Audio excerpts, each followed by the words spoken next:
welcome back, everybody. We left off on a story that we need to share with you guys. Shoot, I forgot about this. That I Let's get right into it, baby. am now reminding Jacob about. And I don't really want to share it, but at this point I probably need to. Because we talked about, if you didn't watch our last episode, we had a poop story. We had a poop failure.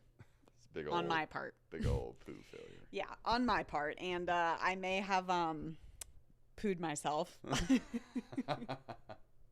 last week. And I'm a bit ashamed, slightly ashamed, a little disappointed in myself. Yeah, it happens to the best of us. It just happens to you a little bit more. But I know that there's a girl out there who has a little bit of tummy troubles and is hearing about what I went through and can relate. So this is for you. This is for all the hot girls out there with tummy troubles. And I'm not just talking about tummy aches. I'm talking about all the way. I'm talking about all the way tummy troubles. Home run. I'm talking about a home run. Yeah. Yeah. So tell it away, baby. in Florida, when Jacob and I were living there, I don't remember, were we married? I don't think so. I think we were dating or engaged. I actually think we were engaged because I was still living with Jesse at the time. Okay, so we were engaged, and we did this walk a lot. If you guys want to know one thing about me, I love to walk. She does. And I will probably make Jacob live longer because of how much I force him to walk. I'll get an extra year or two out of it for sure. It's kind of a problem almost. It's like a fixation for me of I just love walking. That's good for you. Helps you de-stress, helps you regulate. It's funny because before we had a dog and I had quit my job, like I want to say like 6 months into our marriage, maybe 8 months into our marriage, I was nannying for a family and I quit my job. And so I didn't have a job. We were like, newly married. I was still young. And I had a friend that lived in New Zealand. And I would call her at like 11 or like midnight, which is daytime for her over there. And I would walk by myself at night, which wasn't the safest thing. And I didn't love it. But you stayed within the complex that we lived in. Yeah. So that was okay. A couple times. She'd walk for like 2 hours. She'd get back at like 3 in the morning. Yeah. And I'd be like, what are you doing? She's like, I was just walking and talking. Yeah. It's like, if I'm going to walk, I might as well talk. And I walk as much as I talk. So that's a lot of walking. It's a lot of walking. That's a lot of walking. That's how I connect with all my girlfriends, though. Like my friends that live far away, I walk and I talk. So anyways, there was a lake that we lived by when we lived in Florida that was a 3-mile loop. And a lot of people would walk it. A lot of people would run it. And I've walked that lake like hundreds of times probably. Oh, yeah. Like easily. We would go often. And then when we got Denver, our dog, it just gave me even more incentive to walk. And I don't walk. I walk around 3 to 4 miles a day. Takes about an hour. So it's not really a lot. If it were up to me and there was more time in the day, like I would walk more. Mm-hmm. I like walking like 5 to 6 miles. Like crazy. I walked 3 this morning. Dude, when we were in Japan, we were walking like 10 miles a day. I'm not even kidding. And Taylor was like, I could go for another little walk. You want to go for a walk after dinner? I'd be like, my feet are swollen. My brand new shoes about have holes in them. Like, no, I can't do this anymore. You just could keep going. Yeah. I always say Taylor's my Energizer bunny. Like she just has energy for days. It's very impressive.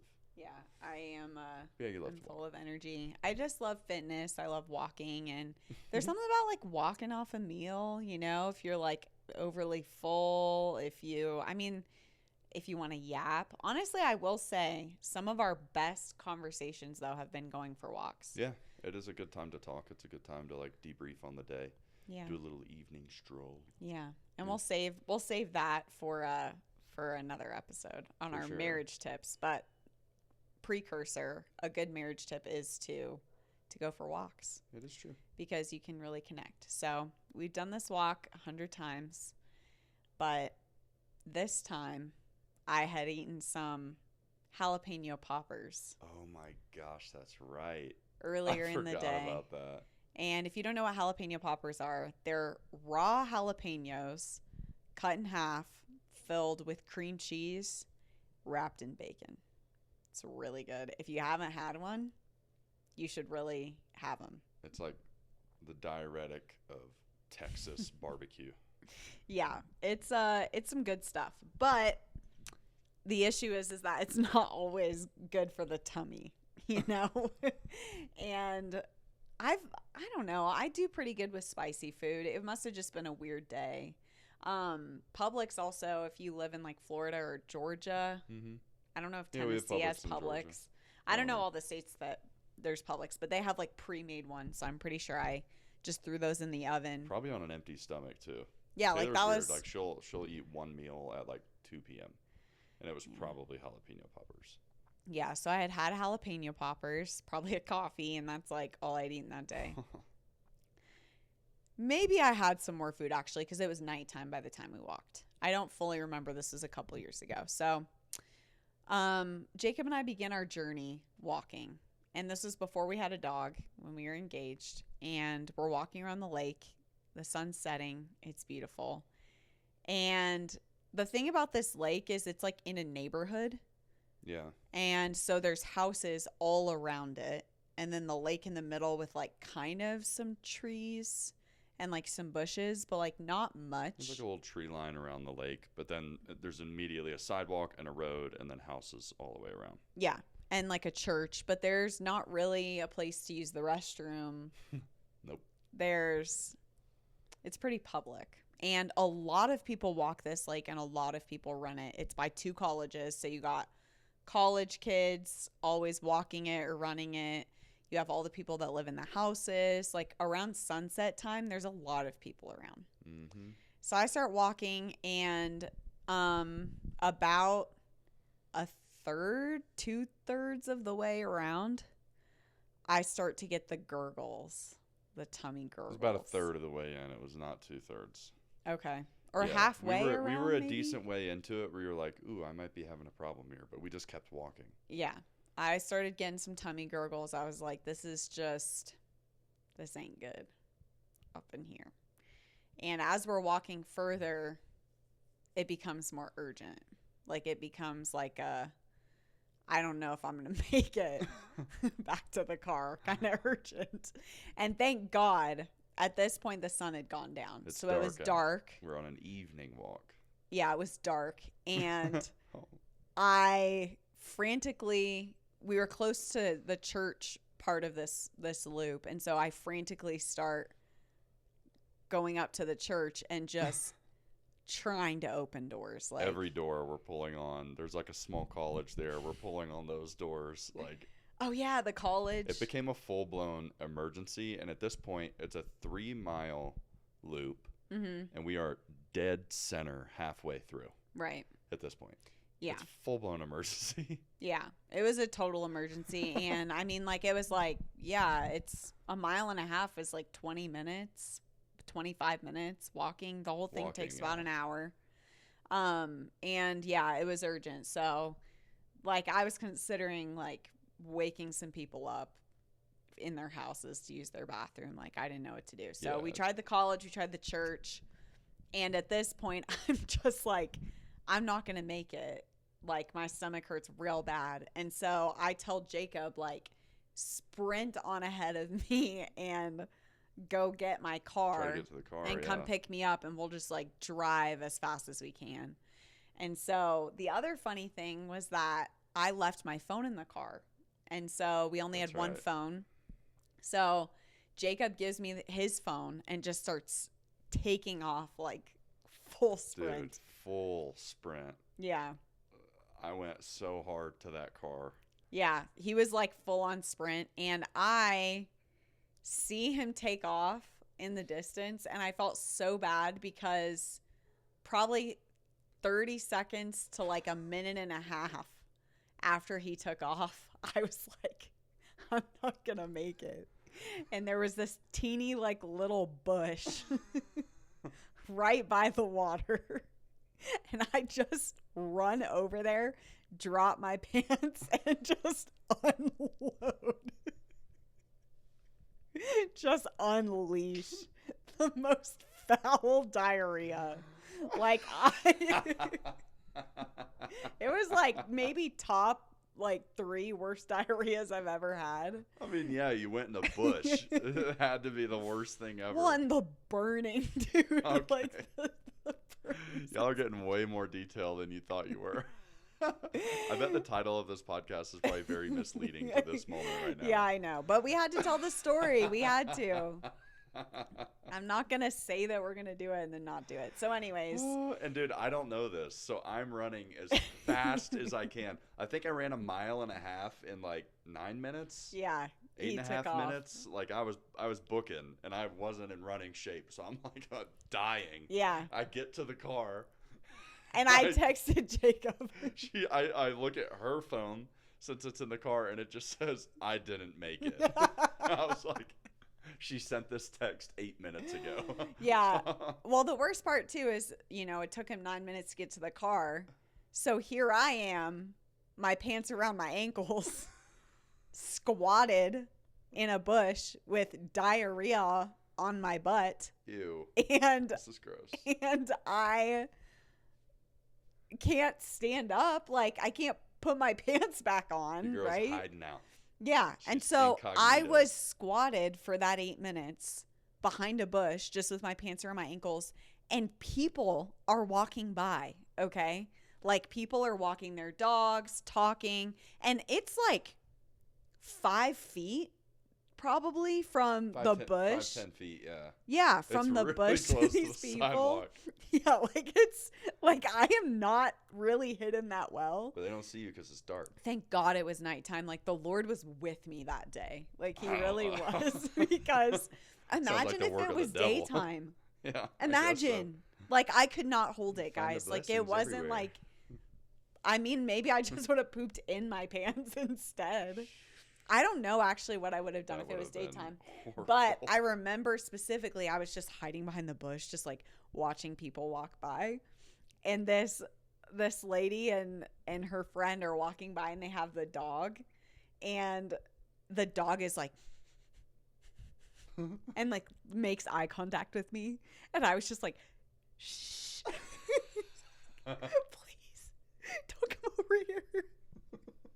And luckily, they were like, come on, Skippy. I remember it was like a little pug or something. Oh my gosh. But the dog made direct eye contact with me. Like he knew I was back there. And I was just like, oh my gosh. You Like knew exactly what you were doing. if he starts barking or anything and someone comes over, I would be mortified with my pants around my ankles. You almost got. I almost got. And luckily, I always keep napkins in my glove box man. compartment. So yeah, I speed over there. I'm like, where are you? I call her. She's like, I'm hiding behind a bush. It's by the big tree by this house. I'm like, why are you whispering? She's like, there's people everywhere. So I pull up on a side street. I grab like 30 napkins. I'm talking like a stack. And I wait for all the people to clear out. And I'm like, Taylor? She's like, yeah. And I see her poke her head out from behind this bush. Just hand her a stack of napkins. And I'm like, do your business. I'll be in the car. And then I immediately went home and took a shower. Oh, my gosh. That So- story is never not funny. Yeah, it doesn't happen to me very often.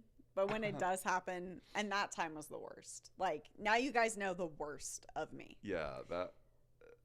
Now We you just know- got very close. Now you know Taylor. You really know the essence of who Taylor is. Yeah. So that's the lake story. And Oh, Jacob that's stayed with funny. me through it all. I you did. I know? couldn't stop laughing. We weren't married at the time. Like, Nope. he could have left. He Nope. could have walked away. But he didn't. He Yeah. stayed. I think you got to have somebody you can laugh with. There's marriage tip. Because I could not stop laughing at you. I was like, you seriously couldn't just like, for like 30 minutes? You're like, no. No. It was an emergency. No, dude. I couldn't. To be bro. fair, I think we've all been there. Like, I was driving to the airport one time and I had taken a bunch of like vitamins on an empty stomach. Never do that. And it was like 6 a.m. And dude, I cut across like 4 lanes of traffic and sprinted into a gas station because Yeah. I was about to die. So, It happens to a lot of people in the car where you're like sweating and you're just like gripping the, like you're white knuckling the steering wheel and you're just like, oh God, like please, somebody help me. But it doesn't happen a lot when you're walking, Oh you my know? gosh, it's such a good story. And like I'm glad you guys all know this now. shame on whoever created that loop for not putting a bathroom somewhere. Man, there should have been something. Like, Well, and I think they honestly. used to have porta potties because they do races and stuff around it, Yeah. but they didn't have nothing. Yeah. Disappointing, Just but you and the elements. yeah. I became one with the earth that day. Should have been a reality TV show. Another thing I should have been a little more concerned about too is alligators, because alligators live in that lake. Bro, they probably were like, ew, she stinks. Like, I had my back to the lake. The alligator's probably like, You probably oh, had an alligator no. come up and he was like, he told all his friends to back up. He's like, bro, y'all It's don't like want eyes that. rolled back in its head. It's You like- turn around, there's a bunch of upside down dead alligators floating in the lake. I probably poisoned the lake. Yeah, you went beyond fertilizer. You straight up poisoned that bad boy. Yeah. Luckily, I am a professional from doing missions trips so often and using squatty potties a lot. There's something to that. I am pretty good about, diarrhea in the woods. Because I don't know if you want to be bragging about this. I don't know if this is something we should continue to Well, brag my on. friends who have been to foreign countries understand that if you Yeah. go to like India or the Philippines, like your odds of getting diarrhea are pretty high. Bro, yeah. And That was me in Chile. man, I've had a couple missions trips where it was coming out both ends and I was just so sick. But I am a professional. It gives, good aim, good practice. Yeah, good Practice makes practice. perfect. Yeah. All you have to do is go overseas and get a parasite. Yeah. It'll be- I've had a couple of You'll be those, so Oh, man. That's great. Well, yeah. welcome to our podcast. Welcome to our podcast, Cover guys. the earth. So I asked you guys on Instagram about what we should talk about, and you guys gave so many good responses and good questions.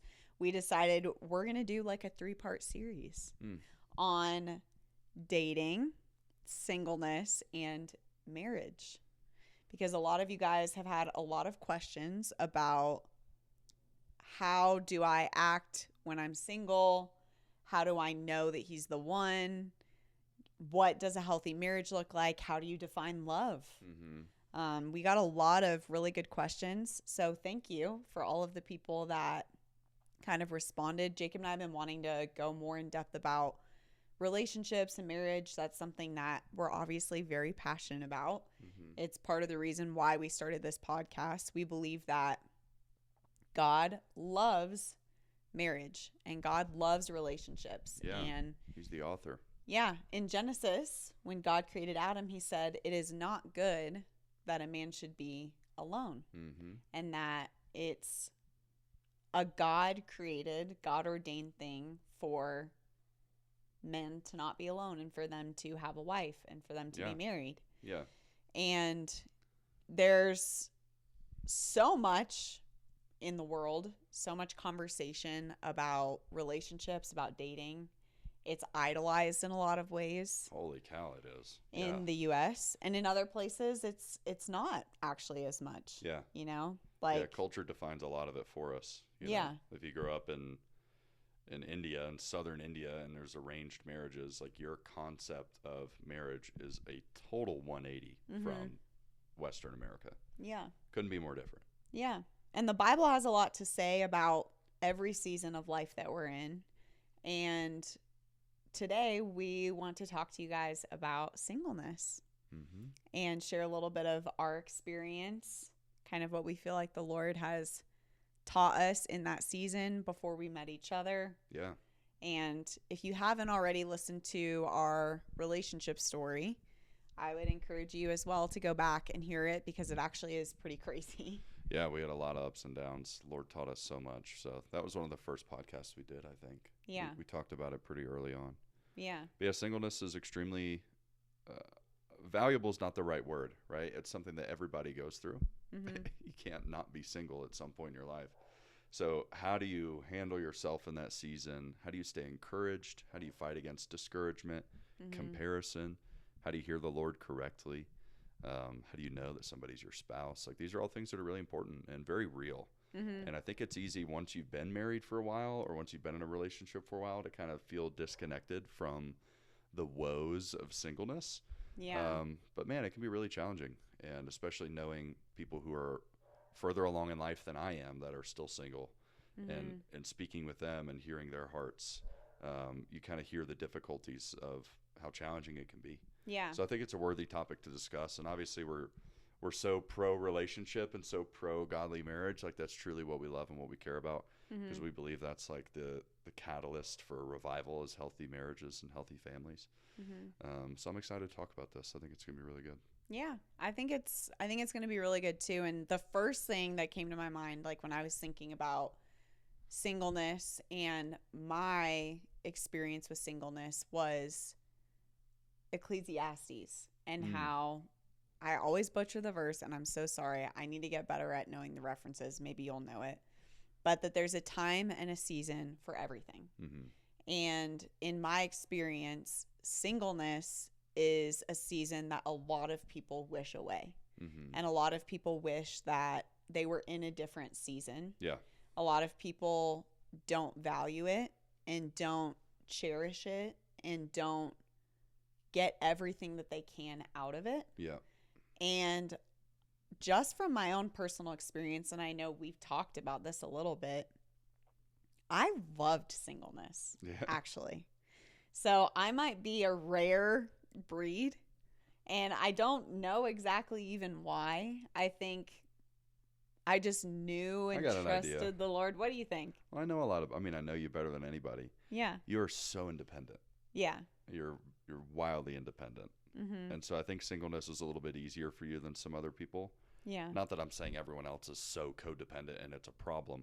And that's the thing about this whole subject, guys, is you can't just fit everyone into a box. Right. There are different personalities. There are different desires. There are different outcomes. There are troublesome relationships. There are people who have traumatic relationships in the past that now affect their feelings for that in the future. Like there's so many variables that go into this topic. Yeah. So we're not going to sit here and be like, this is a one size fits all discussion. Right. The best thing that we can do is testify to our own experiences and just be honest to what we've been through. Yeah. And hope that connects with some people.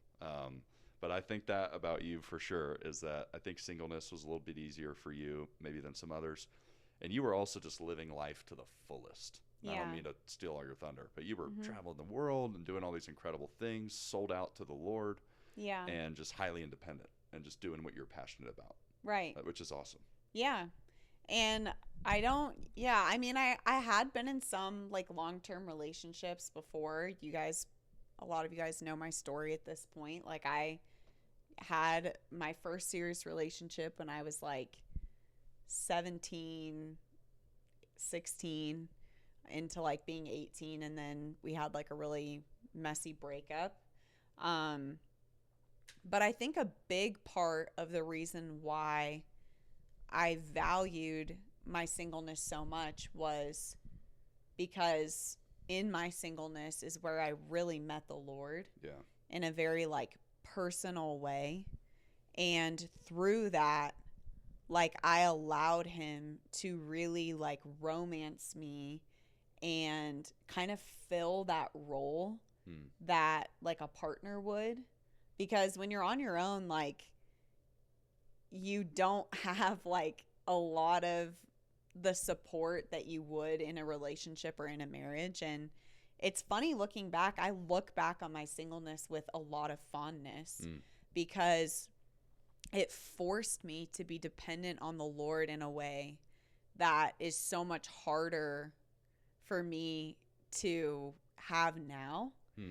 It's different, you know? Yeah. Yeah, like there's seasons. There's times and seasons for everything. And, you know, I mean, Jacob and I got married at 26, which that's kind of like middle of the road. You were 22, so you were a lot younger. I was. But I was 26, Bigger. which is, you know, I guess for some people that would be considered late. Right.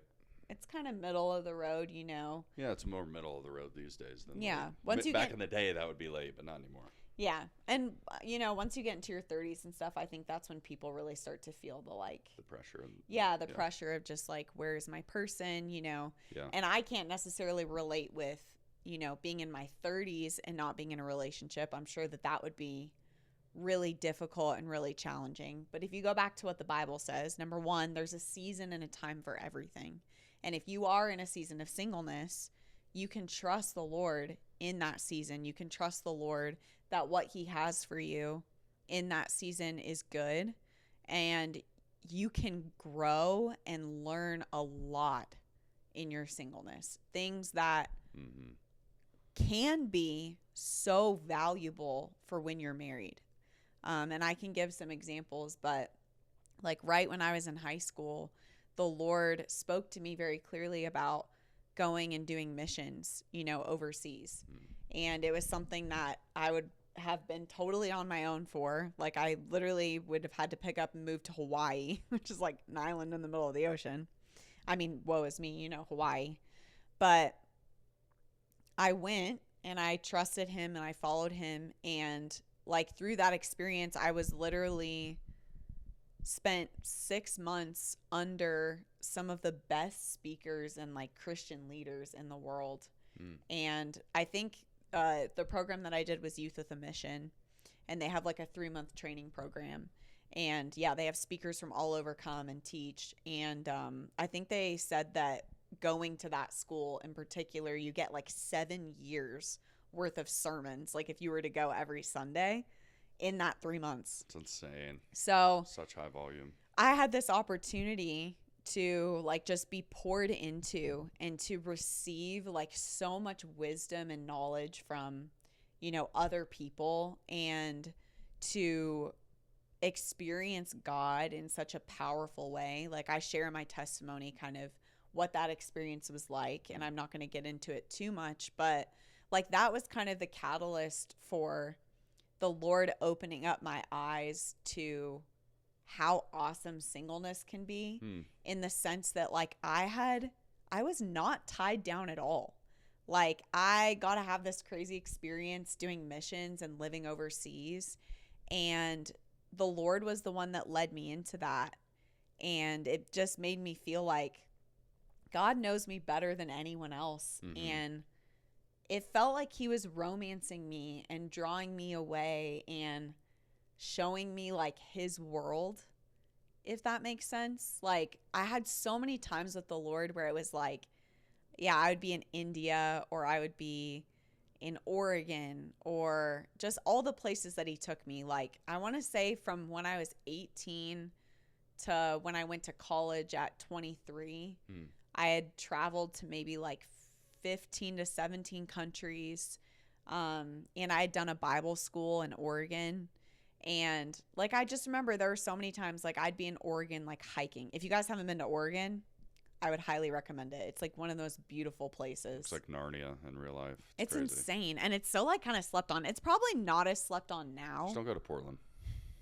Portland? Yeah, the city is nothing like the hikes. Yeah. Very different.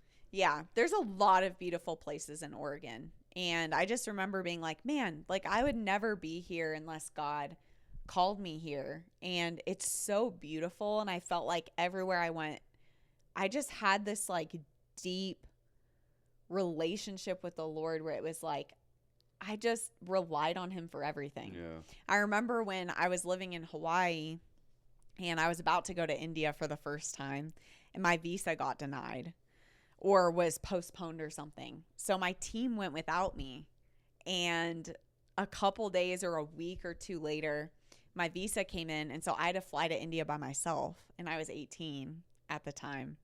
And I also had a layover in Korea, I think, which is insane. But I was completely alone, like in Korea. Yeah. Like having to get a hotel As an 18-year-old. and figure out where I'm supposed to go. And I had a lot of fear, but it forced me to rely on the Lord in such like a... It's hard to even explain. Like I look back on it with like truly so much fondness because it was just me and him. And like that was it. Right. And like I saw so many things through that lens of Right. just like me and the Lord, and I allowed him to satisfy that desire because, and that is something that's probably the most valuable thing I could tell you that I learned from singleness was allowing him to satisfy that desire in every Yes, desire. that's really good. Because the truth is, marriage actually doesn't fill the void that you think it will.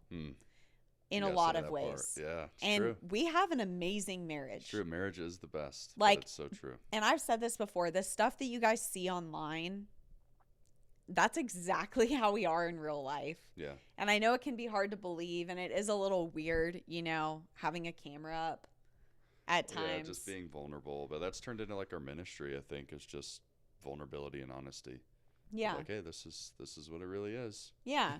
And not saying we don't have hard days. Like, we've tried to show that as much as we can. Yeah, we've shared that too. You know, and I mean, making up from fights or whatever. Yeah, even being on the podcast and stuff, like, I'm sure you'll hear stories about times that we've argued or fought and how we worked through it. Like, we want to be real. We don't want to give you guys like a false idea of who we are, what our marriage is like. But all of the things that we shared, and I was thinking about it, I'm like, oh, it's kind of a bummer now that, I don't know, we've been doing it for so long, because when I first started posting especially, and you didn't even know I was recording, like, that was so fun, you know, just to have it just be like you genuinely didn't know. Now he knows. Yeah, obviously. Now I can pick up on it. I sniff it out. But no, there was a season there in the beginning for sure where I had no idea. Like, she'd plant a camera, I'd come home from work, and I'd just talk to her, ask her about her day. Yeah. And you'd post it, and it would go crazy, and everyone would be like, oh, this is staged. There's a camera there. Yeah, he's having an affair because he's way too nice. And we were like, holy cow, people's standards are in the toilet. Yeah. You know? But even however great it may look, to your point, it doesn't satisfy. No. And if it did, the divorce rate wouldn't be what it is. Yeah. You know, like, proof's in the pudding. And it does make you happy. It brings happiness. It brings fulfillment. It brings satisfaction. It opens up a new door to life that you haven't experienced yet. But it doesn't, like the old saying that there's a God-shaped hole in everyone's heart that we try to fill with all these different things. And marriage is one of those that people idolize, for sure. Yeah. And, you know, being a girl, I can go back to when I was like a little kid. And of course, like, I idolized and dreamt about Zac Efron. Yes, a little bit of Zac Efron, but also just like who I was going to marry, who the Lord had for me. And I'm so thankful that I grew up in a Christian home where my parents raised me to pray for my husband. And I read a lot of those books that people hate on now, you know, I Kissed Dating Goodbye, all that stuff. And people say, you know, it caused them a lot of trauma or whatever. But for me, my personal experience was it instilled a vision in me for the type of man that I wanted to marry and the type of man that God wanted me to marry. Yeah. And what to look for, like what characteristics he should have, you know, the things that were valuable. And I remember even thinking at certain points, like, if this guy isn't, and there's a balance to be had. Like, I've heard people talk about this where they're like, you know, we idolize things too much to then where no one meets your standards. Right. Yeah. But there's biblical guidelines for what a godly man or woman should look like and what you should be looking for in a spouse. And that is okay to have that standard. In fact, I feel like if you don't have that standard, the enemy, that's like one of the enemy's greatest tactics, I think, for teenagers, high schoolers, like even in college, to completely derail you from your calling and purpose in Christ, and to derail you from your even relationship with God. Yeah. And especially if you end up marrying that person, that could totally ruin your life and totally change the course and direction of your life. Yeah, relationships have great power for good or for bad. Yeah. If you get in a bad one, it can ruin you. Yeah. Absolutely ruin you. A good one is just going to amplify, it's going to edify, it's going to call you higher. But man, yeah, it can really take you out.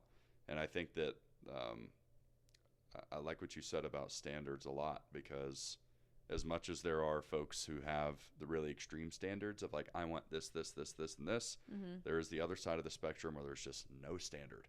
And you'll just take anybody who wants you, anybody who loves you. And let's just warn you, don't do that.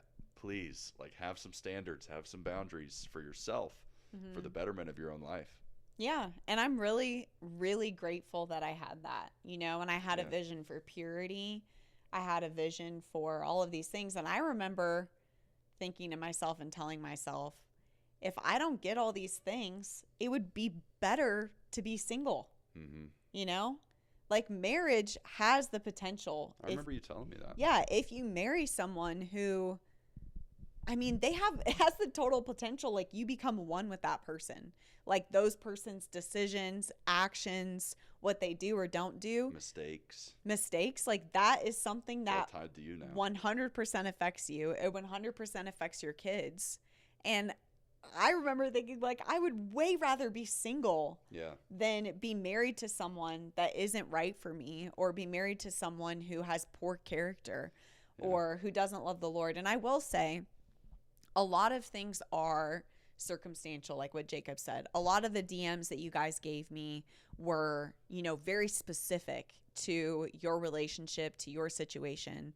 And without me even hearing, you know, what you're going through, sometimes it's hard to even really give advice, right? Because you'll get a short thing of, how do I know when to walk away or when to stay? Right. Well, then it's like, okay, well, what's going on? Yeah. Like, right. You can't just give blanket advice on that, because it could totally misrepresent someone's situation. Right. But one thing I will say that's a given, and this is something people compromise on a lot, is you need someone who loves the Lord.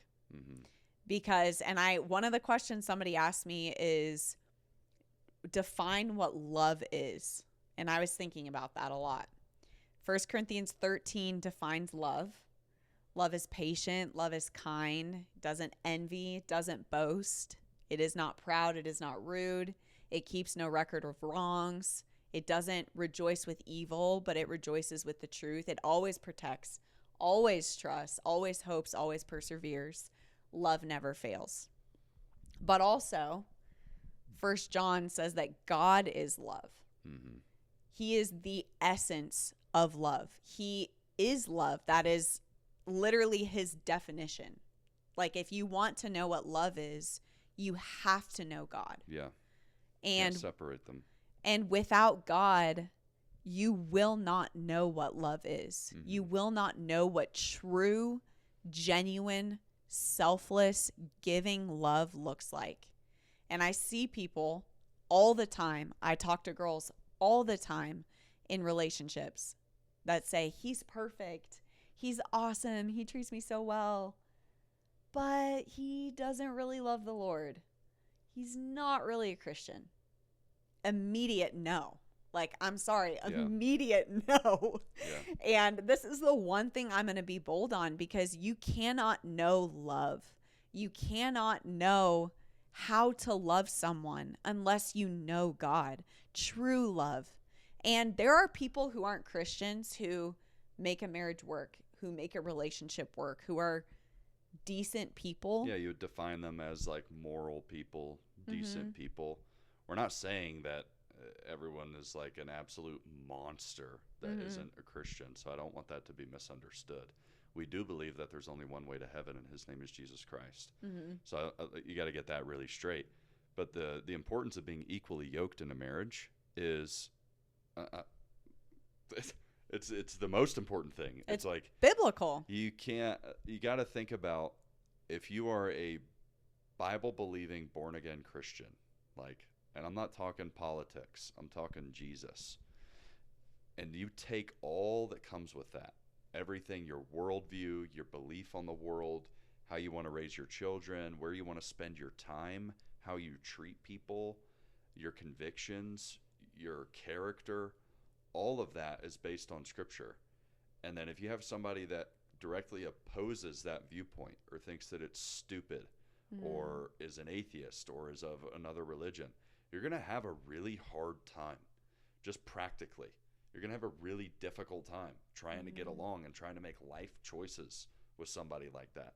I think that's the practicality of being equally yoked. Yeah. But then also the spiritual significance of that.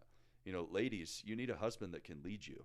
You need a husband that's going to cover you in prayer. You need a husband that's going to submit himself to Christ, so that you are then safe in his leadership, in Christ's leadership and in your husband's leadership. And if you're the only one that's believing in your home, things are going to get a little bit topsy-turvy. You know what I mean? And husbands, if you want a wife that is supportive and graceful and encouraging and prays for you and is a helper as God designed, and have a beautiful God-centered marriage, you can't expect that out of somebody that has a completely separate worldview than you. Right. It just doesn't work. Mm-hmm. So you've got to be equally yoked in the area of faith. It's 100% necessary. Yeah. And there are so many reasons why it's so important to be equally yoked. Practically, Right. that being one of them. Spiritually, there's so many reasons. And I always goes back to God is the one that designed marriage. God is the one that designed relationships. And he tells you kind of the boundaries of how to live and how to be in relationships. There is grace, obviously, if you make a mistake or if you don't do things by the book. That's why Jesus came, because we're not perfect. So it's not, expecting perfection by any means, but there should be a standard. Like, there should be an understanding of what you should look for, what God has designed marriage to be. Mm-hmm.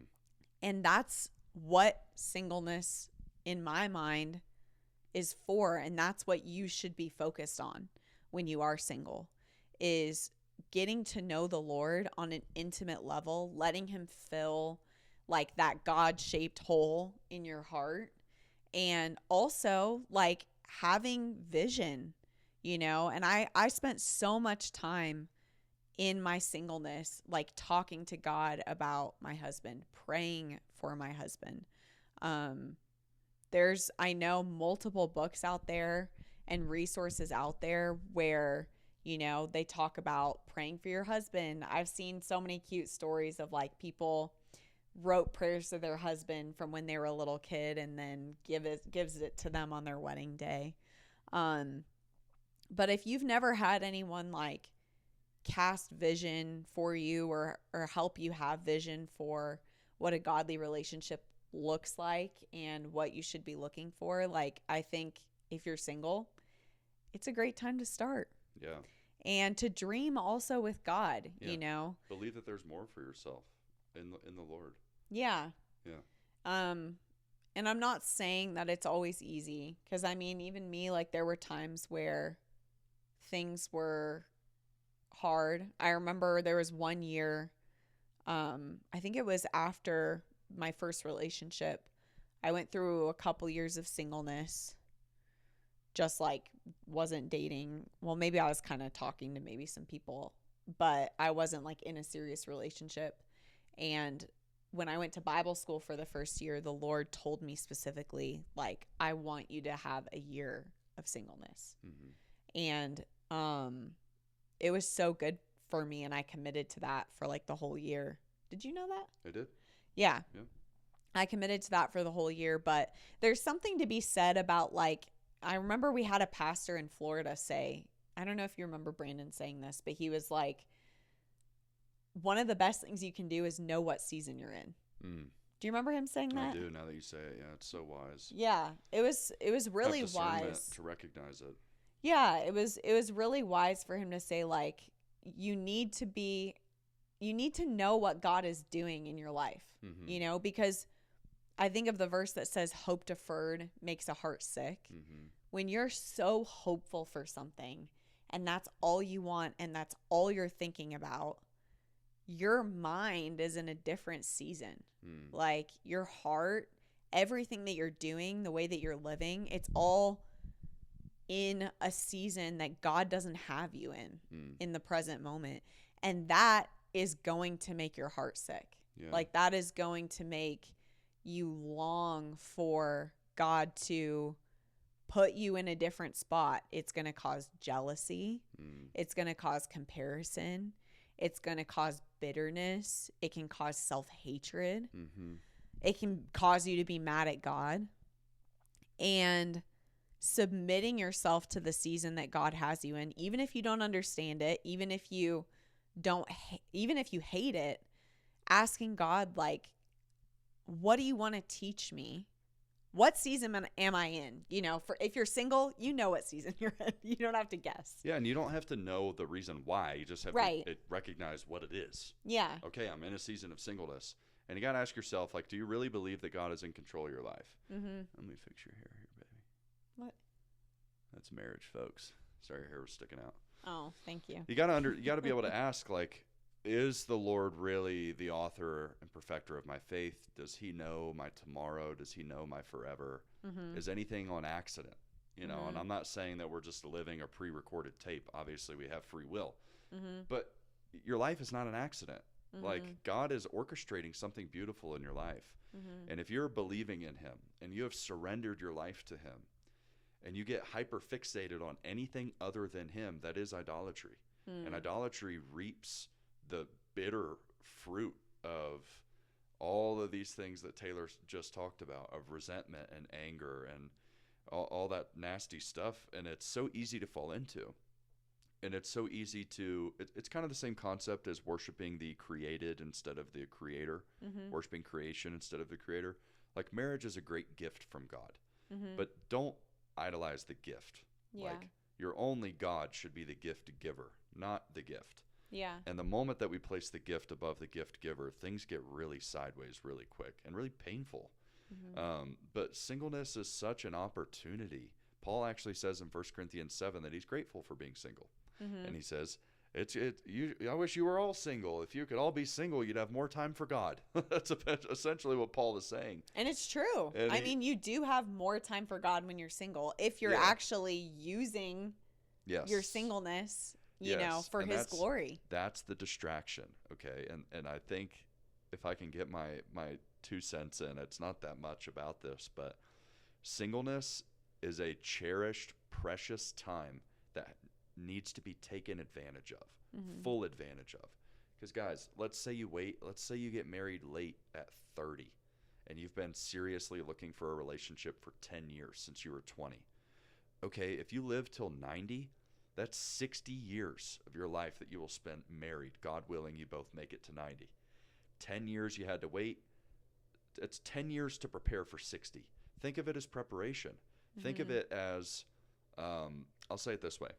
I've talked to several guys Mm-hmm. who are like, I'm looking for this girl and I want this thing. She has to be intelligent in her words. She needs a good job. She needs a good family. I want her to be this kind of pretty and these features and blah, blah, blah.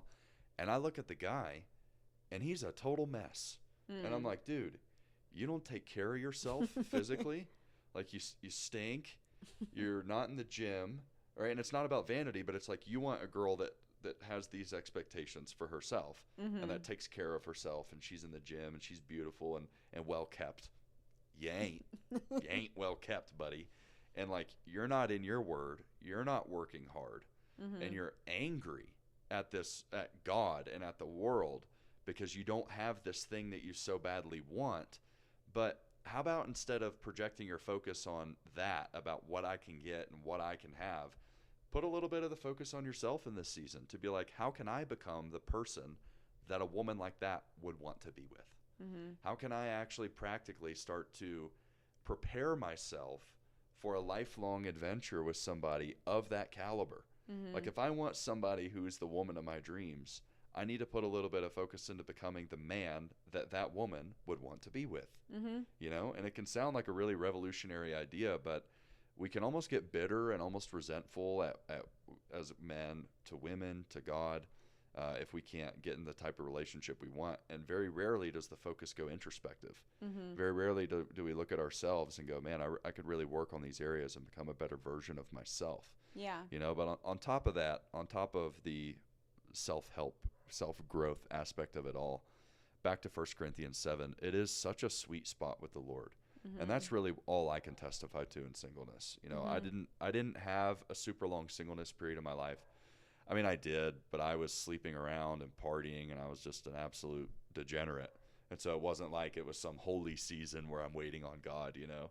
Mm-hmm. And then when I met the Lord, I did have about a year of singleness. Mm-hmm. And I, too, have fond memories of that, because all of the time now that I spend, like Paul would actually say, you're concerned with the betterment of this other individual now, Whereas when you're single, you're only concerned about God's work. And that was so true, man. I could just sit with the Lord for hours, and I could talk with him, and I could travel the world with him, and we could do missions. And I just had such this intimate relationship with him where he was teaching me and guiding me and growing me. And things are different now. Like, my relationship with the Lord is deeper than ever, but it is different. And it is different. My life is far busier. And I'm no longer in that season, like you said, Tay. Like, I have to recognize the season that I'm in and take full advantage of it. But there's a beautiful, beautiful thing in singleness where we get to treat it as a precious season to understand that, like, God, it's just you and me right now. It's just you and me. There's no other distractions. There's no obligation to anybody else. And I am fully, wholly yours. And my encouragement to anybody who's struggling in a season of singleness, because even within that 1 year, I had my struggles. Like, we all want to be in a relationship. Is it if your heart's cry is anything other than, I want to know God more, then it's time to get realigned. It's time to go back to his feet and be like, and be honest, Lord, I desire a marriage more than I'm desiring you right now. I pray that you would change my heart. You would recalibrate me to align with you and to seek you. And I love the quote by A.W. Tozer. I'm going to butcher it, but like the right view of God is the cure to 1,000 temporal problems. That when we see God rightly, when we pursue him rightly, it fixes 1,000 other things that are wrong in our life. And I think that is largely a cure, a remedy for the woes of singleness, is to have a deep, fiery relationship with Jesus that satisfies purely and wholly. And if it's not satisfying, well, then it's time to go deeper. It's time to put him at his word. To say that, Lord, your word says that your love satisfies, that I will drink of this water and never thirst again, that you are the bread of life. So I'm going to go deeper. And you've got that permission in singleness. And the great lie of the enemy, or the great deceiving tactic, is to get you so focused on the relationship that that's what you start pursuing, and you stop pursuing God. So then you never experience the depths of what a relationship with him could look like. And when in reality, that's what you need in singleness. You need to find that to bring that into a marriage. Like, I need that in you. You need that in me.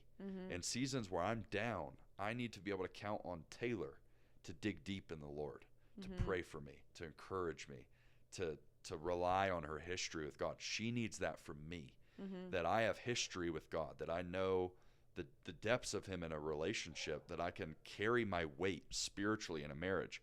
And if I don't have that encounter in singleness, then what am I bringing into the marriage spiritually, Right. So I think those things are extremely important, and it really is a privilege. And that doesn't mean it's not hard.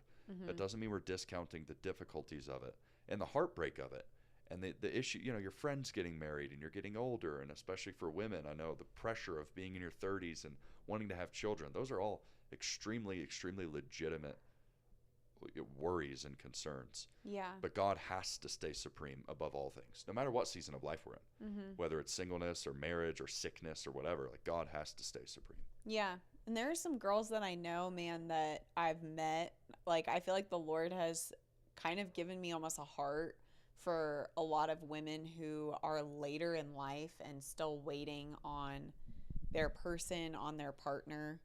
And like, my heart has broken for them, because you see that deep desire that they have to be in a godly marriage. And a lot of those women were incredible, like godly, God-fearing, relying on the Lord women. Sometimes it's the best ones too.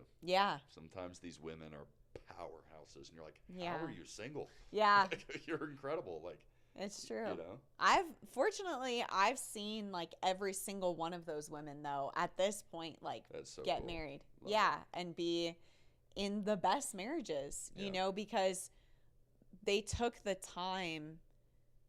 They didn't become bitter at God. They didn't resent the Lord, and they just leaned on him more and more and more.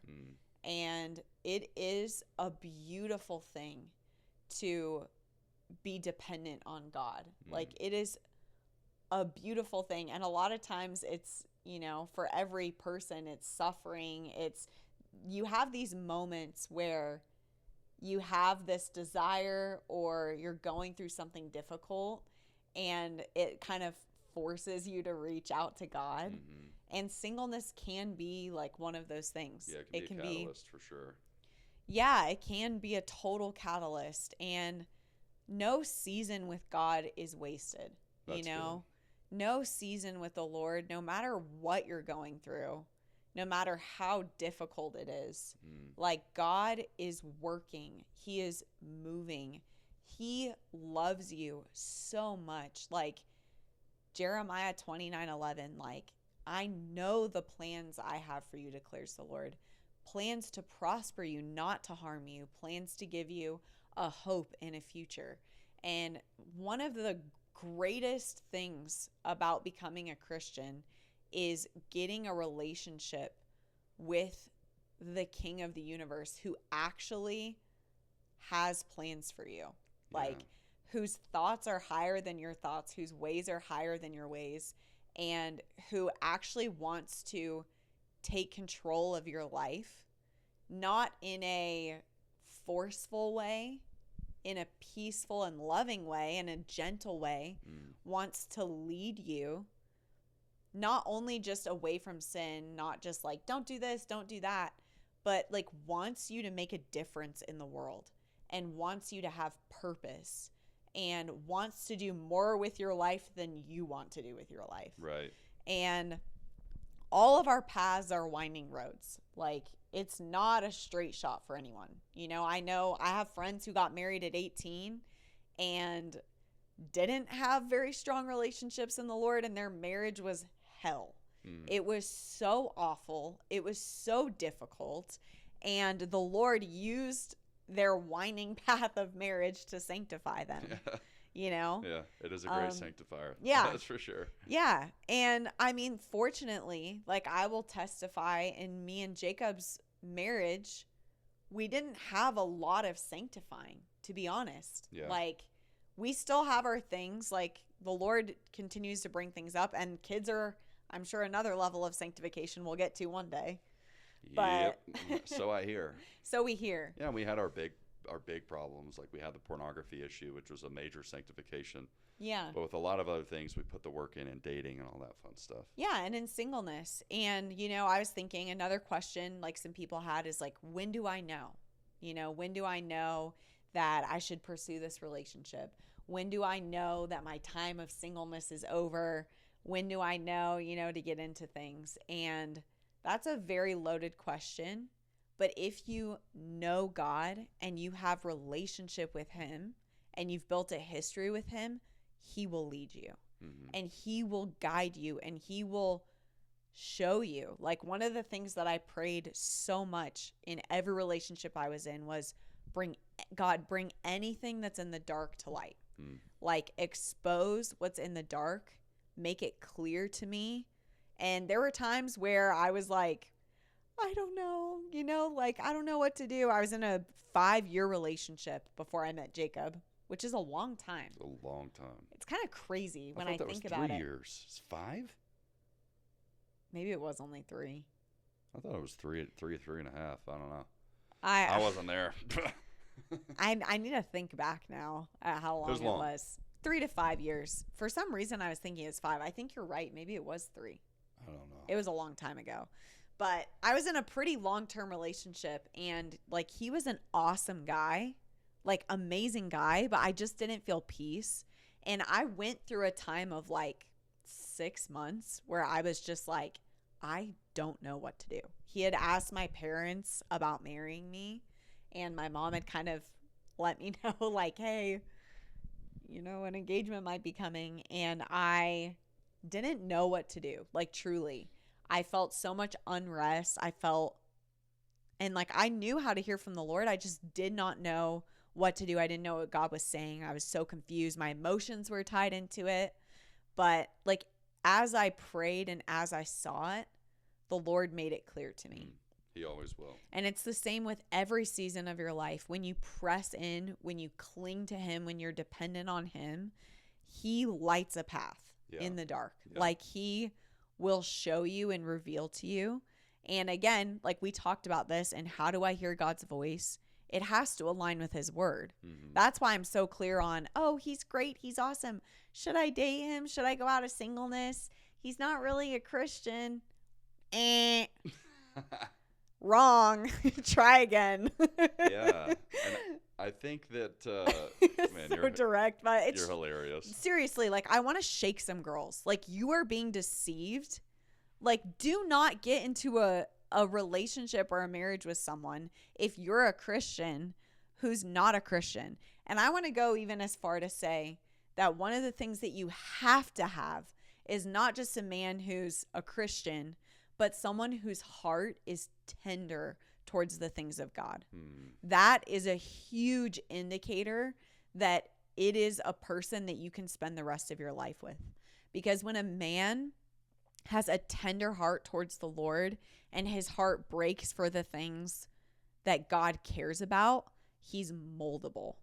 He's able to be changed by God. And no relationship is perfect. Like no marriage is perfect. No man is going to be perfect. Yeah. But having a man that is graced with humility and is moldable and can admit when he's wrong, can go back to the Lord and allow God to shape him, like be in the palm of God's hand truly and be submitted to his plans and his ways and be softened towards that. And there's like when you see someone who is softened towards the things of God, like you don't really have to question it. Right. Like you can talk to someone and be like, tell me about your relationship with Jesus. And I remember doing this with my sisters because I'm an oldest sibling. And if you can't tell, like I'm a little bit of like a big sister in how I feel about women getting into relationships. Like, and I'm like that with my friends too. Luckily my friends are thankful for it. Like they bring their, Perspective. their perspective men to me, and I quiz the crap out of them, and I'm like, I approve, Stamp. But my poor sisters growing up, and if you can't tell, I'm also very direct. So my sisters had a couple guys that they liked, and I hated them, and I was just like, these guys are trash. And my sisters are beautiful, awesome, wonderful women.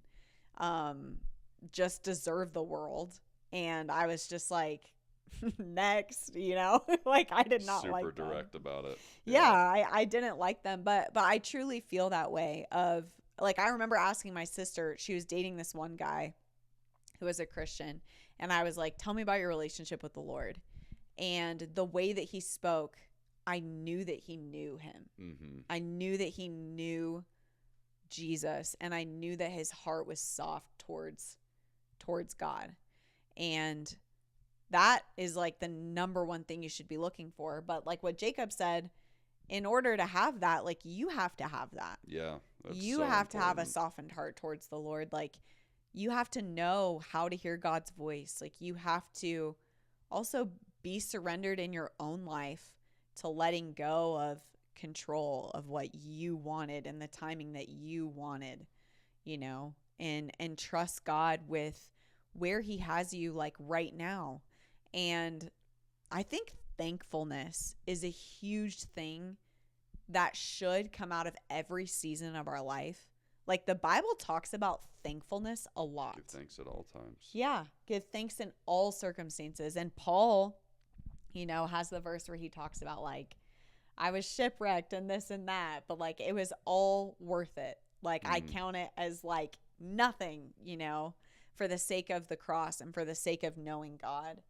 And out of every season of our life, we should be producing thankfulness. And that's something that's not talked about or practiced very much. Yeah, it's not at all. And if the season you're in is not resulting in gratitude, again, just time to stop running so quickly. We move through life on autopilot. I'm guilty of it. Taylor's guilty of it. But even in our miscarriage, we talked about how God is the only one that can take a tragedy and turn it from why into thank you, into gratitude.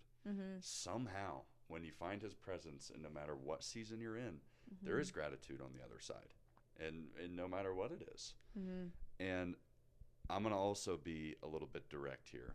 And that is, if you're a Christian, or if you're claiming to be a Christian, and you don't see an issue with getting into a relationship with someone who is not a Christian, you need to go back to square one for your own sanity and your own sake. Mm-hmm. Go read the Bible and go find out why we're saying this. It's not because we're hateful. Mm-hmm. It's not because we think we're better than anybody else. Mm-hmm. But I'm going to say that you have a really shallow belief system that you're putting your roots in.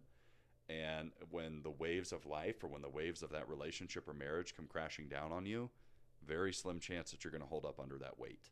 If you just think, oh, it's really not a big deal, they're this, that, or the other, and I'm a Christian, but we get along, our morals are kind of aligned. That's just a complete, like, rip the Band-Aid off. That's a complete false gospel and a complete misunderstanding of this whole thing. Yeah. You got to go back to square one a little bit, because I see that a lot too. And it's like, hang on, like, what do you actually believe? Like, are you really in this thing? Is this real to you? I'm just going to go on a soapbox real quick too, because this has been bothering me, because you see this so much in our world right now. And I want to say too, like, I know that in certain things I am very direct, and I know that Jacob is very direct. There's a lot of grace, and we've said this before, for mistakes, for not meeting the mark, for even being mad at God, for being confused, even for being a prodigal son and running in the opposite direction. You know, the prodigal son is a great example of Jesus having a son, or, you know, it's a parable of someone running so far from God and spoiling everything and pretty much spitting in God's face, and God is waiting and running back to him when he returns. So we understand that, and there is grace and there is hope for whatever season you're in. But also, there's a lot of people who, whenever you say something that's true, they just say that you're hateful and you're not loving. Yeah. That is, like, it happens so much in the world that we're living in right now. People can't stand to be told that what they're doing isn't what's good for them, right, or isn't what's best for them. And we go back to what is actual love, okay? Right. As a Christian, we believe that God is love, and 1 Corinthians lays out what love is. Love is patient, love is kind. We're going to fast forward. It does not rejoice in evil, but rejoices with the truth. Mm-hmm. Okay? So truth in love, can't exist without truth. Yeah, that's really good. And your approach matters, especially when you're talking to someone. You know, I don't really agree with standing on a corner telling people that they're going to hell and yelling at them. Yeah, beating them over the head like you're better than them. Yeah, that's not God's heart. But what I will say is, it is loving to tell someone when they're doing something that's going to hurt them. 100%. It is more loving to tell someone that what they're doing is going to hurt them than just letting them do that thing. Right. You know? And there are certain things that are very clear, that the Bible says are clear. Don't be unequally yoked. Like, there's no way to read around that. There's no way to redefine it. That's God's design. It's his intention for marriage and for relationships, is that you are in a relationship with someone who loves the Lord. Why? I mean, look at me and Jacob's relationship as an example. Like, this man loves me, obviously, because he thinks I'm cute or whatever. I do. But also, Jacob has a relationship with the Lord, and God has given him a supernatural love for me that goes beyond his own capacity. Like, vice versa. Their marriage is a difficult commitment to make. It's extremely challenging. Yeah. And, you know, I feel like, honestly, for us, it hasn't been that hard. But I think there's hard things about it. Yeah, if we didn't have the Lord, there's times where I look and I'm like, holy cow. I don't know how people do this without God. Yeah. And I mean, I think a lot of it is because we did a lot of the first steps well. I'm not saying we did it perfectly, you know, and there are things that both of us probably regret from every season that we've been in. Yeah. But, like, again, it's that softness of heart of, like like, man, like, I don't want to miss what God's doing. And when push really comes to shove, like, I'm going with God. Yeah. Yeah. I'm going in the way that he wants me to go. Hmm. And there's fruit from that. Like, there's fruit from that. And God's design for singleness, for dating, and for marriage is the best way.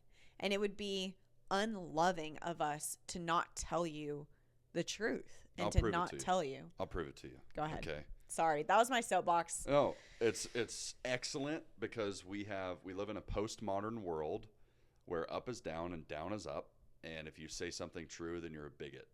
And we've somehow tied that to politics. Like, we've tied that to, like, Christian nationalism, and everything is interwoven and everything is a trigger. And it's just like, oh, wow, we have a lot of unpacking to do. But that doesn't mean that we should shy away from speaking the truth. And that doesn't mean we should shy away from the gospel of Jesus Christ. And we're not going to. And we're also just going to tell you the truth, because I'll prove to you that the truth is love and the love is in truth. You're a mom, right? You have a child running out in the street. You yell at them, get out of traffic. There's a car coming. You're going to get hit. You're going to die. The kid stands and looks at you and they say, how dare you tell me what to do, bigot? Boom! Hit by a car. What would have been more loving? To tell the kid to get out of the street, or maybe even go risk your life like Jesus did, to go pull them out of the street yourself? Or to just be like, I'm going to affirm you in your decisions to go run out in the street and get smacked by a car.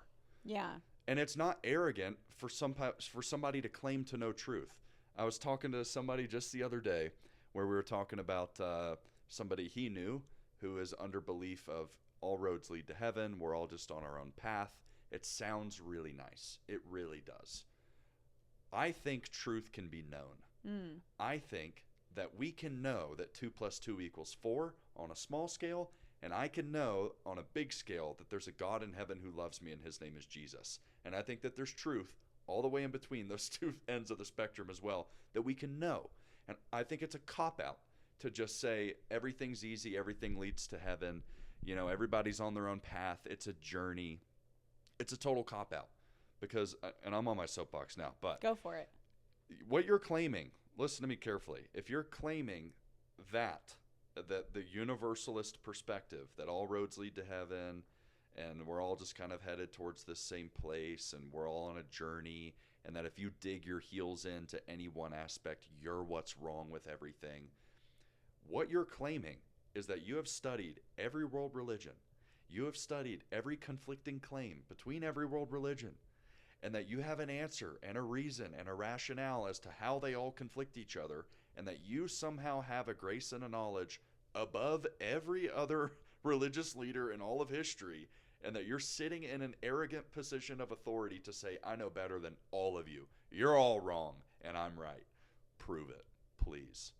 It's an arrogant position, I'm sorry, because it's intellectually dishonest to say that you've done the homework to dig in and find out the truth in every single one. And if you have, I'm dying to hear it, because what I've seen in my own life is it's a convenient, easy cop-out to smooth over the bumps of harsh truth, because truth hurts sometimes. And if there's a truth that there's only one way to heaven, that is extremely, extremely narrow and divisive and hurtful and has eternal consequences. I understand that. But it's a truth claim. We all make truth claims all the time. And if you say there's no such thing as absolute truth, guess what? That's a truth claim too. Gotcha. So it's all around you. You know what I mean?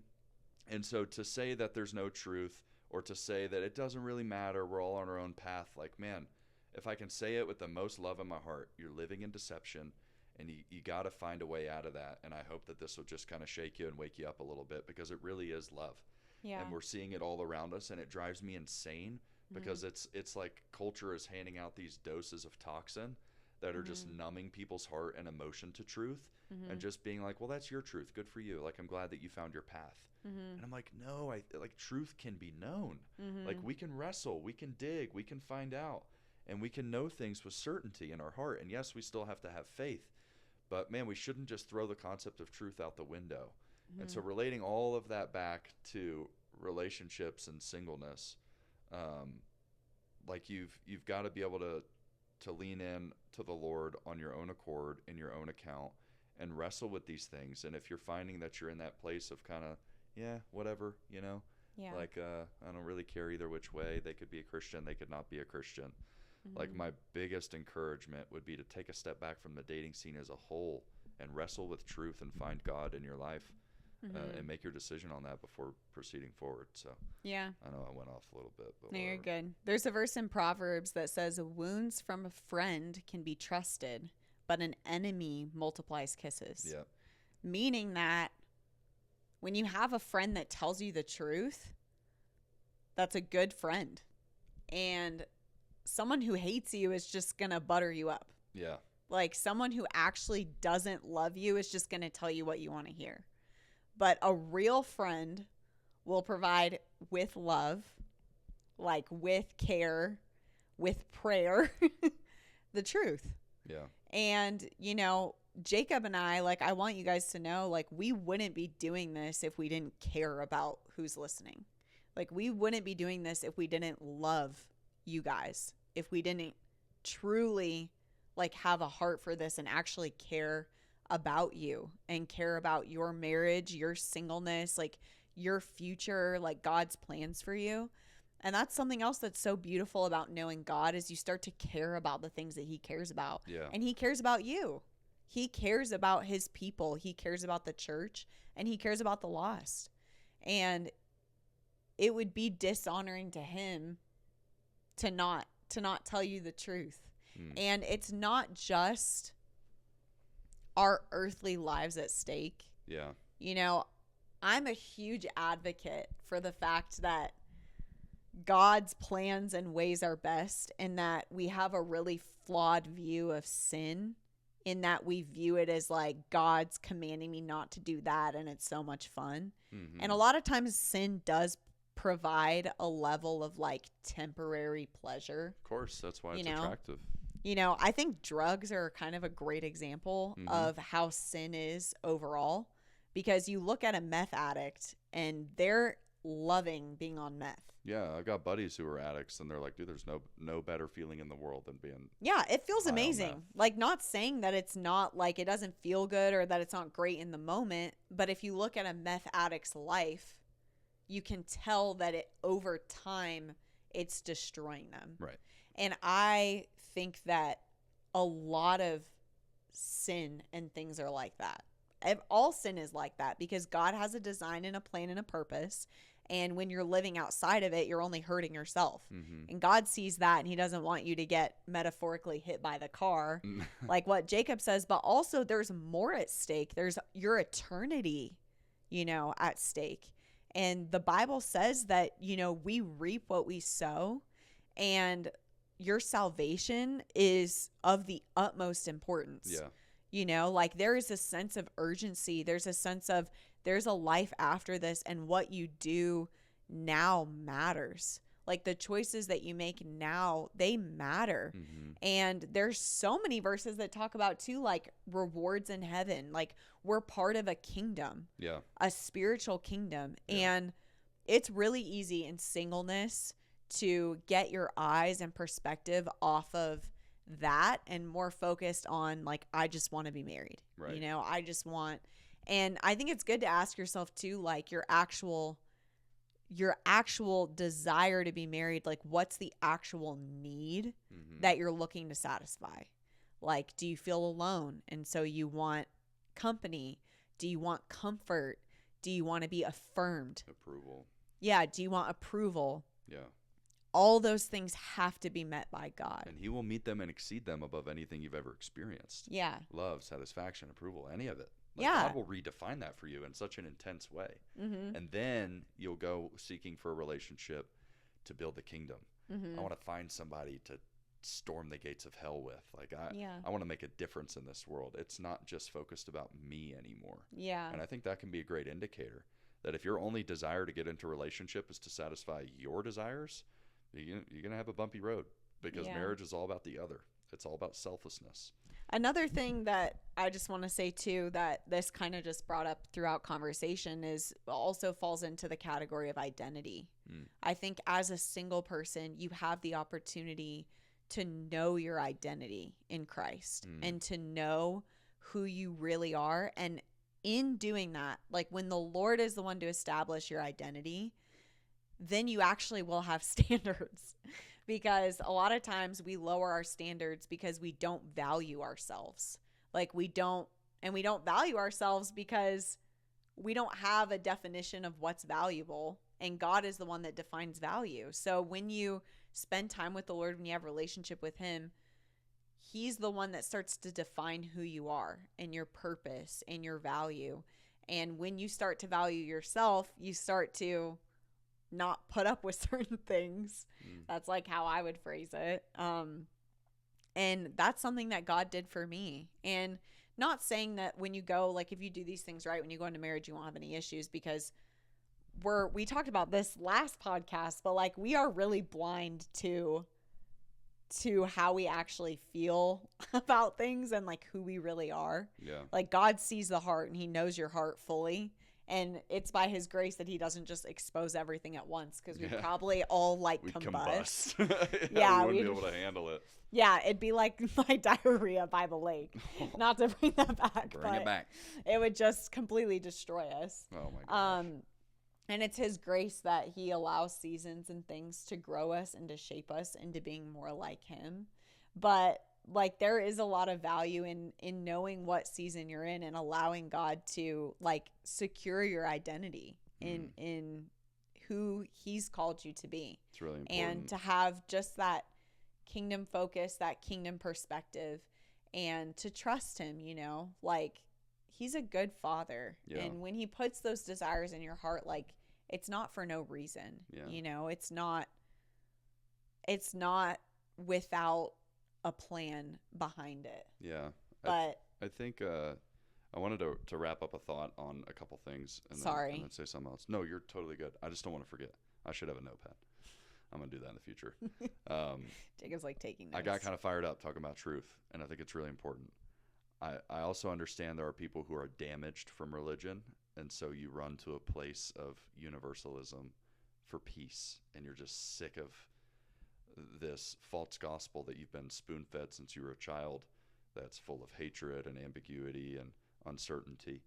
And so there's also a lot of grace and there's a lot of compassion, and it's not all just like, wake up. You know, I get a little fired up sometimes. Mm-hmm.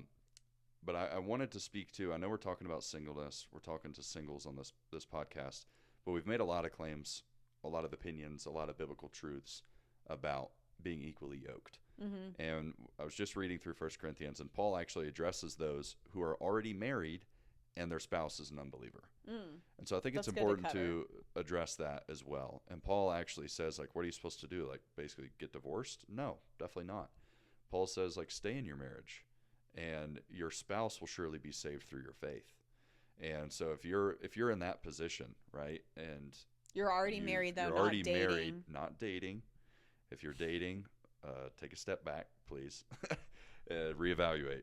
But if you're married and you're locked in this commitment, like, we still believe that marriage is a holy covenant. And Paul himself, not my opinion, is telling you, like, you're in this thing. Stay committed. Stay in prayer. Stay going to church. Mm-hmm. Stay devoted to the Lord.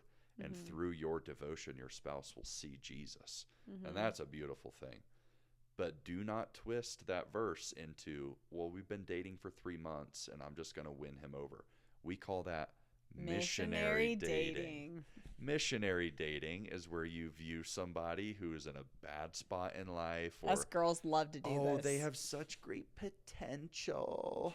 Or the guy will look at her and be like, she's really hot and she's great, and it's like, okay, what are you really dating this person for, right? And it's the potential. I think women do it a lot more, where they see a guy and he could be something great, so you date for their potential.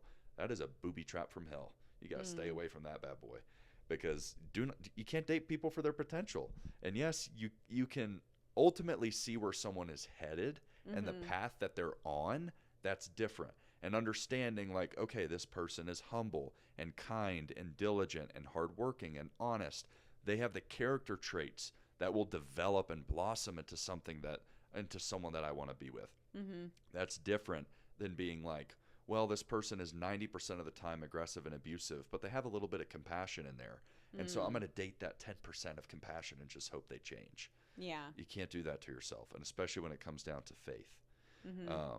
That's a great word. And to wrap up my final point was on all these truth claims, what I love about following Jesus is that all that we've said tonight traces back to the Bible, right? Mm-hmm. And I'm not going to say we said everything perfectly, because I usually watch it back and I screwed something up. That's pretty typical of me. But what's really great about it is that these aren't our claims. Mm-hmm. They're the claims of Jesus. They're the claims of New Testament writers that were eyewitnesses or first removed from Jesus himself. And we're standing on that. Like, we're standing on the solid ground of the resurrection of Jesus is where it all hinges. Mm-hmm. And so all this talk about Jesus being the way, the truth, and the life, and there's no way to get to the Father except through him. Not my opinion. It's not like I'm saying, oh, we're so much smarter, I figured that out. Like, I'm the one who knows truth and you don't. No, I'm relying on the claims of Jesus himself. Mm-hmm. So if you have an issue or you feel offended by some of these truth claims, then you got to go back to the source of them. It's not me. It's not Taylor. It's Jesus. Mm-hmm. Or it's Paul writing in the New Testament. Go look at the life of Paul. Murdering Christians, the greatest persecutor of the church, encountered Jesus himself and radically changed his life around. So I'm standing on his word, right? I'm standing on the word of God. And so I think that's really great too when it comes down to truth claims, is that it's not like we're in a debate circle and I'm raising my hand saying, oh, we have the best idea and opinion. Mm-hmm. What's great, and this is why we can be bold as Christians, is because we're standing on the solid rock of Jesus. Yeah. I'm standing on the fact that you can go find Gandhi's bones. You can go find Muhammad's bones. You can go find Buddha's bones. Jesus' grave is empty. Amen. It's empty. Like, there ain't nothing in there. Go find them. You know, it's all there. So I just thought I'd circle back to that too, because, yeah, we definitely hit some pretty harsh truth claims. Yeah. But it's just so great and it's so encouraging, and that's our reason for being bold, is because our faith is in Jesus, and this all sources back to him. Yeah. I want to go back to, just to people who are single, something else that I thought of that I wanted to share is like, and this is even like a counseling kind of thing, is like, control what you can control. You know, there's things that are out of our control. We like to pretend like we have control over our lives and that we're able to orchestrate everything in our timing. But the older you get, the more you realize how out of control you are of your life and what will happen. And if you're a girl, like, you can't control whether or not someone will pursue you. Like, you can't control. And same thing if you're a guy. You might like someone and she might not like you back. Yep. Jacob had that experience, but I did, and I married her. luckily he won me over. I didn't quit. Yeah, but it's like, you can only control so much. Like, what you can control is who you are as a person, what you do with the season of life that you're in, like the choices that you make with what you've been given. And God always provides a way out, and he always provides exactly what you need when you reach out for him. And yeah, if you're able to control what you can control and you can focus on that and just keep your eyes fixed on Jesus, like, it'll come. It'll come, and God will not forget about you. He has not forgotten about you. And you'll actually become someone that's worth pursuing. You'll become, because no one's more attractive than someone who's in love with Jesus. It's so true. Like, seeing someone on fire for God, like, the times where I've been the most in love with Jacob is when he's on fire for the Lord. Because Jesus is the most beautiful man that I have ever met. And when he, like, possesses someone with all of the characteristics of, like, real love and passion and kindness and gentleness and patience, like, when he takes over a man, it's the most attractive thing in the entire world. And when God possesses a woman, I'm not saying actual possession, but takes hold of someone, and the person is allowing God to be the center of their life and to be changed and molded by God to look more like Jesus, like, that girl is the most attractive, you know, woman. She's patient. She's servant-hearted. She's selfless. She's all that God designed her to be. Mm. And like, if you want to be pursued, we often think like that we need to be more attractive, or, and those things are true. Like, don't be stinky. Yeah. You boys, like, take showers, learn like hygiene, pick up after yourself. Don't have double standards. Yeah, work hard. Like, most women take care of themselves. So I don't even, ladies, you know. I know you be cute. I know whoever's watching this is a cutie patootie, but some guy named Dave. Dave's like, I am a cutie patootie. Anyways, I know you cute, Dave. But anyways, yeah, but the most attractive thing is someone who loves the Lord. It'll take you from a freaking 4 to an 11. If you love the Lord. Like, it's so true. Well, the character qualities of God, again, it all goes back to it's what really satisfies. Mm-hmm. And if that's shining through Taylor, mm-hmm. if what I need in the Lord is shining through Taylor, it's like, oh my gosh, I just want to draw closer and closer and closer. Yeah. It doesn't mean she's always going to get it perfect, and me neither, but we do our best to reflect Christ every day in our marriage to each other. And it's so true. And I think it all ties back to identity of what you said earlier too, mm-hmm. right? Having the rooted identity of who you are in Christ and who he is as Lord of your life, mm-hmm. and allowing him to shine through you is so important. Yeah. I want to pose another question unless you have anything else to add. I'll let you, I'm going to, whenever it's time to close out, I'll got something, but I would love for you to pose a question. All right. So I've been online, scrolling a little bit, and this is a conversation that I've seen kind of bounce across the internet right now. And I was kind of bringing it up to Jacob a little bit, but then I was like, oh, this would be good for the podcast. So I'll ask you about it now. But there was a couple people I saw online talking about just men in the church and kind of laying out the claim that there's a lot of weak men in the church and men who aren't pursuing women. And I to be fair, I have seen that a lot. I've seen some amazing women in my life, like a lot of my friends, a lot of women in the church who are younger, older, that you're just like, where is your husband at, dog? You know what I mean? This is such a woman of God, and not a single man is pursuing her. And this question was kind of posed online, and there's been a lot of discord back and forth. I heard someone say that, it's because there's not discipleship, and that there are men who aren't being discipled. And one of the girls was saying that non-Christian men are pursuing her more than godly men. And what is it with these men? There's not real men in the church. So I'm curious about just your perspective on that, your thoughts on that. Oh boy. Well, ooh, that's loaded. That is so loaded. I mean, it's such a huge claim. Yeah. First of all, mm-hmm. I think it's so loaded that I could sit here and unpack it for 2 hours on both ends of the spectrum. Mm-hmm. And for those that maybe don't know me, Taylor knows one of my favorite Bible verses is Ecclesiastes. I believe it's 7:18. It's good to grasp one and not let go of the other. Whichever man fears the Lord avoids all extremes. Such a good verse. Whenever I hear a huge claim like this, I just kind of step back for a second, because there's so much context that could go into this. Mm-hmm. Okay, what is your definition of a man? And I'm not talking about what is a woman, Matt Walsh. Okay, we're not going to go there. But how do you define a godly man? Mm-hmm. Because there are Christians on the internet who think that I'm a soy boy beta and that I'm just some loser simp of a husband. And I'm like, great, you can have that opinion. Other people think that I'm Mr. Macho Man. Everybody's got an opinion. So how are you defining that, first of all, mm-hmm. is the question that I would ask. What does a godly man look like to you? If it's a biblical godly man and you think the Western church in America is lacking in biblically godly men, there's going to be things that I agree with in that, for sure. Mm-hmm. And this is tying back to something I'm extremely passionate about right now, is pornography. Yeah.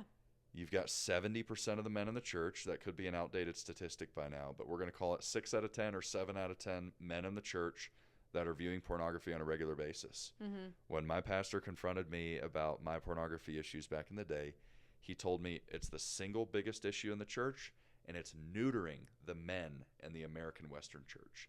Neutering. It is removing their manhood. It's stripping them of their godly manliness. And I think that's true.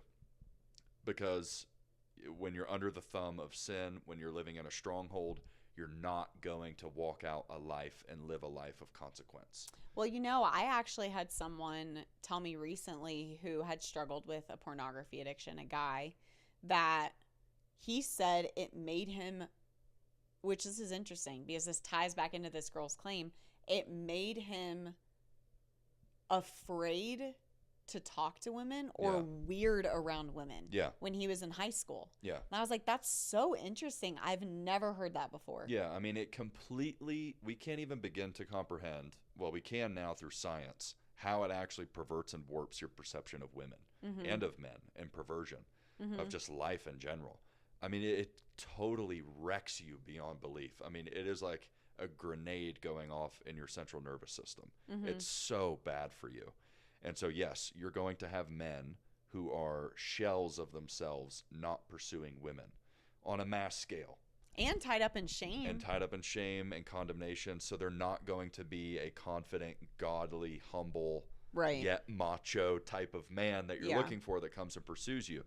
I like the claim, or what you said about there are more ungodly men pursuing this girl than godly men. I would say no duh. Really. Seriously. Okay, explain yourself. Okay. Ungodly men, let's take me back in the day. They're on the hunt, dude. They're on the hunt. What are they on the hunt for? They're trying to get laid. They're trying to hook up. They're trying to have a fling. It's all guys think about. And I'm not going to say all guys in the world, but when you're a guy that is totally turned over to the flesh, like your sole focus is trying to get with a woman. It's a badge of honor. It's perverted. It's corrupt. But I can't tell you how many guys I've talked to where they're like, my identity was completely rooted in how many women I could sleep with. It's a game. It's a chore. It's everything to them. And so, yes, you're going to have a lot of ungodly men coming your way that are going to hit on you, that are going to want to take you on dates. And the majority of them are probably going to have ulterior motives. So I'm not surprised by that. And this is where I'm going to not let go of the other, according to Ecclesiastes. I know some incredible godly men in the church. Amen. I know men that have redefined what manhood looks like to me, that are so humble but strong and stand in their convictions and lay down their lives daily. I'm not impressed by the man that says, I would die for my family, and then lives an egotistical life where they kick their feet up and expect their wife to serve them. I'm impressed by the man that lays down his life daily in servitude to his family, but is strong and at the same time. Yeah. And that defends and protects, works diligently and hard, lives a quiet life. And I think there's something to that as well, is that there's a lot of godly men out there who are living quiet lives, and they're not trying to take every last girl out on a date. They're trying to find contentment in the Lord. They are only focused on one. I mean, my best buddy just got married.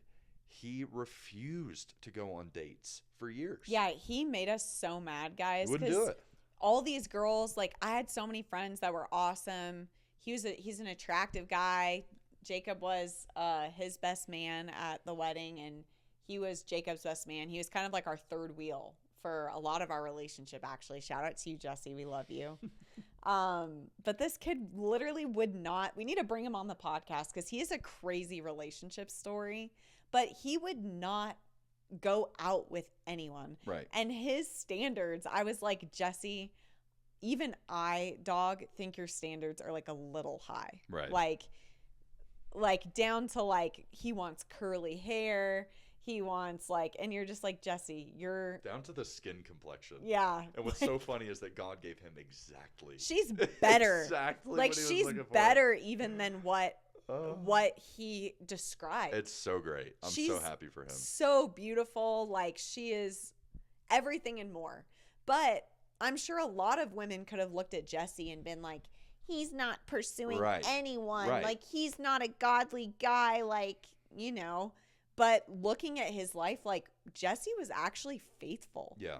He was so faithful. And guys, this is where it gets so complicated because I don't know who made that claim. Never met her a day in my life. Yeah. But is she the type of woman that a godly man would look at and say, I want you? I don't know. I think she is. Okay. I don't know too much about her either. Well, great. I That's think awesome. she is. So, Good, but that is a question I don't to know ask, her right? personally. Because yeah.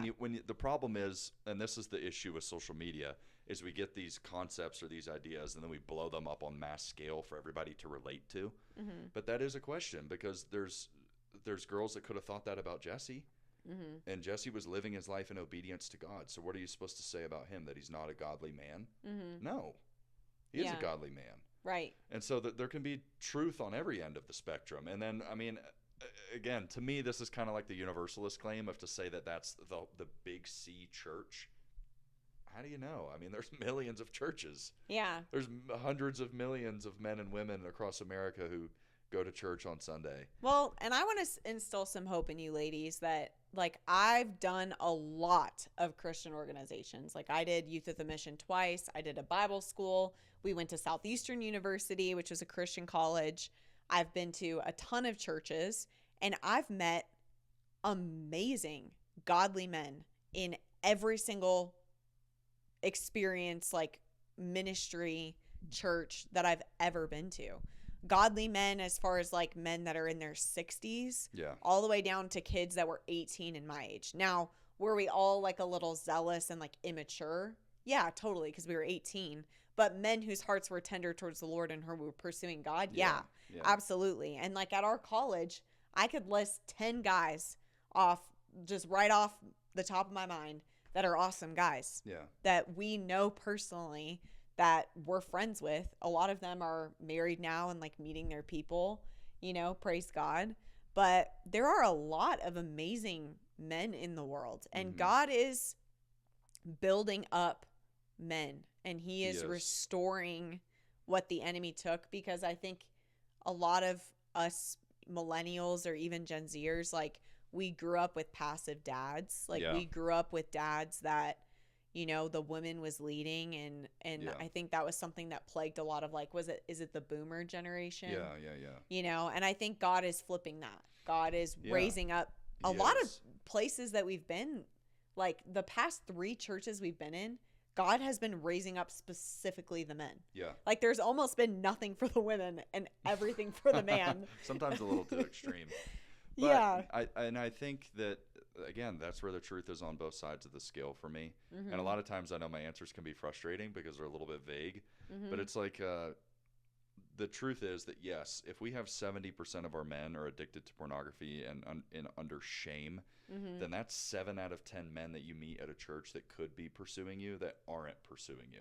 And so it's going to feel, in that regard, like there's all these men and nobody's pursuing me. Yeah. Okay.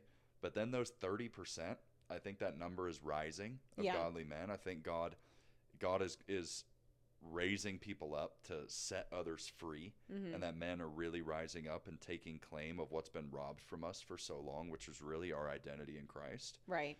And there is more and more men rising to the occasion. So, I mean, it's hard to throw out a blanket statement like that. It really is. But the one thing that kind of comes to mind for me is you got to check what kind of community you're in too. Yeah.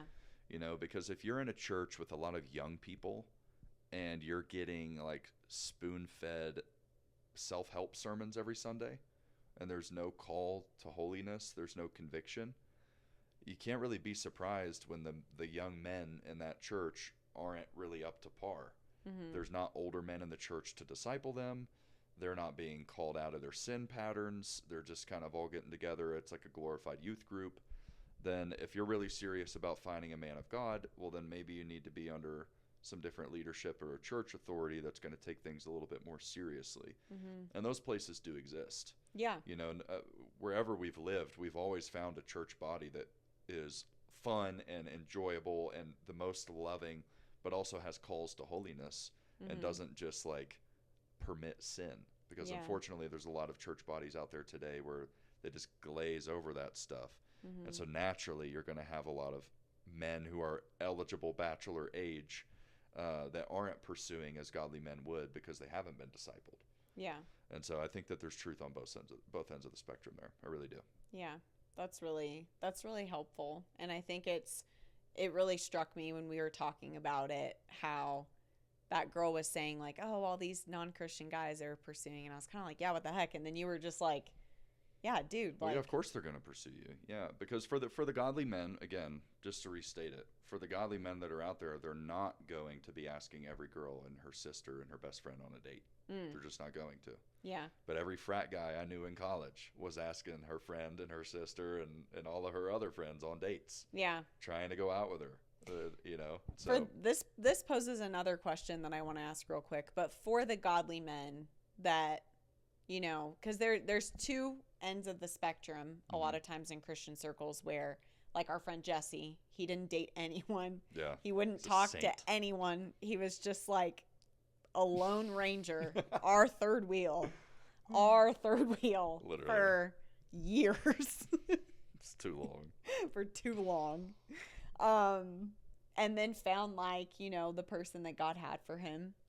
There's other ends of the spectrum and sphere that say like, go on dates, ask a girl out. Yeah, that's really important. See what happens, test the waters. Like, what's your perspective on that? Yeah, I don't want to take it to the point where it almost becomes like witchcraft. Yeah. Where it's like you're casting a spell and you're like, God, show me if they're my wife. Like, it's not always going to happen like that. I'm a huge fan of practicality. Yeah. And so if you are that man and you're in singleness and you're walking with the Lord and I don't want to say checked all these boxes because it's not a checklist, but you know that you're in a good standing with God. Yeah. And there's a woman in your church that you also, maybe you don't know her really well, but you're interested, you're attracted, go on a date. Ask her on a date. See if you click. See if there's compatibility. Don't make it weird. Don't do the whole ring by spring thing where it's like we have to get married if we go on a date, or you're my wife. Like, God told me you're my wife. Maybe don't say that. Yeah. Don't be weird. And if it doesn't work out, then okay, great.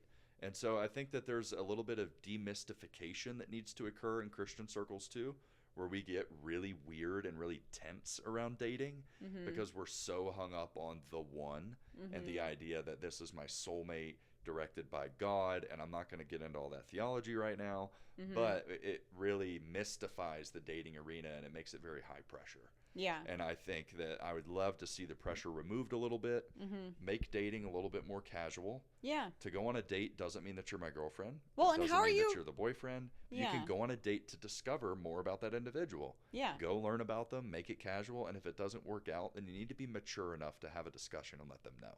Yeah. And not lead people along, not play games. And so there could also be, that's another factor that can play into this, right? All these different factors that can play into it. Is that a lot of young men might feel the pressure of that. Yeah. And they might not really have somebody in their corner who's telling them like, hey, it's okay to go on a casual date. You don't have to feel the pressure to marry this person or make it really weird. Yeah. And I mean, how are you supposed to know if that person is like what they're like or if they're even godly if you don't like talk to them? Yeah.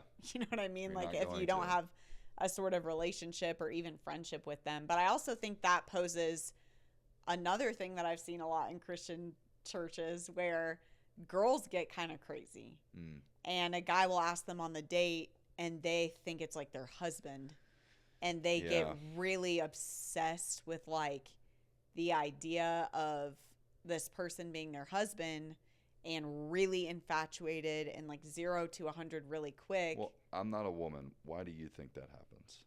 I think it's because like we really want to be loved, and when it's something that you desire so much, like women want to be adored and cherished, and as men a lot of times find their value in like who they can sleep with, I think women find their value in like the attention that they get from a man. And so especially if you've been like waiting and like you like the guy or whatever, like you can just jump to like, this is it. This is what I've been waiting for. Yeah, but it's like, girl, you don't even know his middle name. You know what I mean? Like, I think demystifying. I don't even know my last name. I don't know that song. Carrie Underwood. Okay. Anyways, but it's like there is a level of just like demystifying the whole thing and like I think just that's really important. getting to know someone, going out to coffee. Just chill out, please. Going out for a date, pray, seek the Lord, like trust that he'll lead you. And like what Jacob said, yes, have standards. Yes, there are definitely things that should be a hard no, you know, for you. But also, like, God doesn't want you to live in fear or in anxiety. And another reason, if I'm being honest, why I loved my singleness so much was because I went on a lot of dates. And it's Free fun. dinner. Like, not even free dinner, but the beginning of a relationship in my mind is so much fun. Like, getting to know people. And maybe Sure. it's just because I'm extroverted, but I loved getting to know, like, different guys. And it might be the psychologist, like, counselor in me, but, like, learning about, like, what makes them who they are.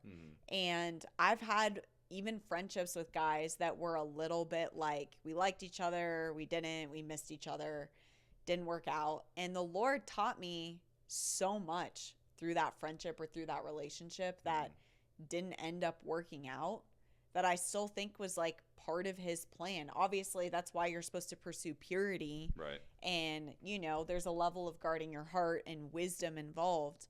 But, like, the fun of singleness is, like, going on dates. When you're married, like, you don't think about, obviously, you shouldn't.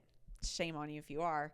Be thinking about other people, you know? Like, Right. you're not, it's not that, like, is he going to text back? Like, is he not going to all text of that back? kinda goes Like, away. Well, and we've you actually know? had conversations of grieving the loss of, like, the flirty stage of singleness. Yeah. Because when you go through a certain stage or a certain season, you never get it back. You do have to kind of come to terms with, okay, I'm never going to have a flirty, new kind of relationship ever again. Yeah. Like, it's fun to be like, I got to put that to bed. That's never going to happen ever again. yeah, like, it was fun to be like, oh, does he like me back? And, like, Right. all the drama and telling your friends about it, or, like, even a horrible first date. Yeah. Like, you have these funny stories. Yeah. So, you know, for me, I was just like, enjoy the ride, you know, like, just enjoy it. Trust the Lord. Don't make poor decisions, but go on a date, ask a girl out, get coffee. You're not going to die. You know what I mean? Yeah, and I think that is really important too, just to demystify it. I'm glad you brought that up. Well, because and I was thinking about that earlier. There are calls, like, certain people, I know certain people where God has actually told them, like, that is your wife or that is your husband. Yeah. And one thing I will say to this, which if we will do a podcast about, like, the prophetic, one of the things that I was taught was you don't prophesy about marriages and babies. Mates, dates, and babies, right? Mates, dates, and babies. Because it can be really harmful. Or if you do, like, it needs to be, I feel like this is from the Lord, not thus saith the Lord. Yeah, it can be and really if hurtful. the Lord ever tells you that, our friend Jesse, that happened. His wife, you know, God told her that Jesse was her husband. And she did not tell him that. And she didn't tell him. Wisely. Yeah, if you feel like God's telling you that, don't go tell the person. It's for you to intercede on. It's for you to pray on. It's for you to dream with the Lord. Like, that's not for you to use as a tool of, like, I'm going to be super honest. It can be used as a tool of severe spiritual manipulation. Oh, yeah. To tell somebody that, oh, I know you're my husband. I know you're my wife. Like, guys, the slippery slope there from prophetic to crazy is really fast. Like, it's really fast. Yeah. And so, again, just like, let's just breathe. It's okay. Like, seriously, we got to demystify the whole thing a little bit. Yeah. Like, men of God, if you're single, you're looking for a partner, you have discernment, you can pray. And if you're like, I'm interested in this girl from a mature place, take her on a date. Be clear about your intentions. Communicate well. Mm-hmm. Don't be weird. Mm-hmm. And staying pure is the cheat code. Yeah. The world makes it a big deal too, because everybody's looking to hook up, everybody's looking to get together. That really complicates things when you start having soul ties with everybody and their neighbor. Well, and but when you're walking in purity, it can really simplify the equation. Yeah, and in the Bible, you know, sex was what consummated the marriage. So really, biblically, what you're doing is you're just marrying a bunch of people. And that's why you have so many issues. Like, that's why it's such a problem. That's true. And everybody gets all weird. Yeah, everybody has a piece of your heart, and you have nothing left for yourself, and you have nothing left to give anybody. You're just fractured. Yeah. Because there's a spiritual element to sleeping around and getting physical with people that you become one flesh. Mm-hmm. Like, really, one flesh. You're giving a piece of yourself to that individual that you'll never get back.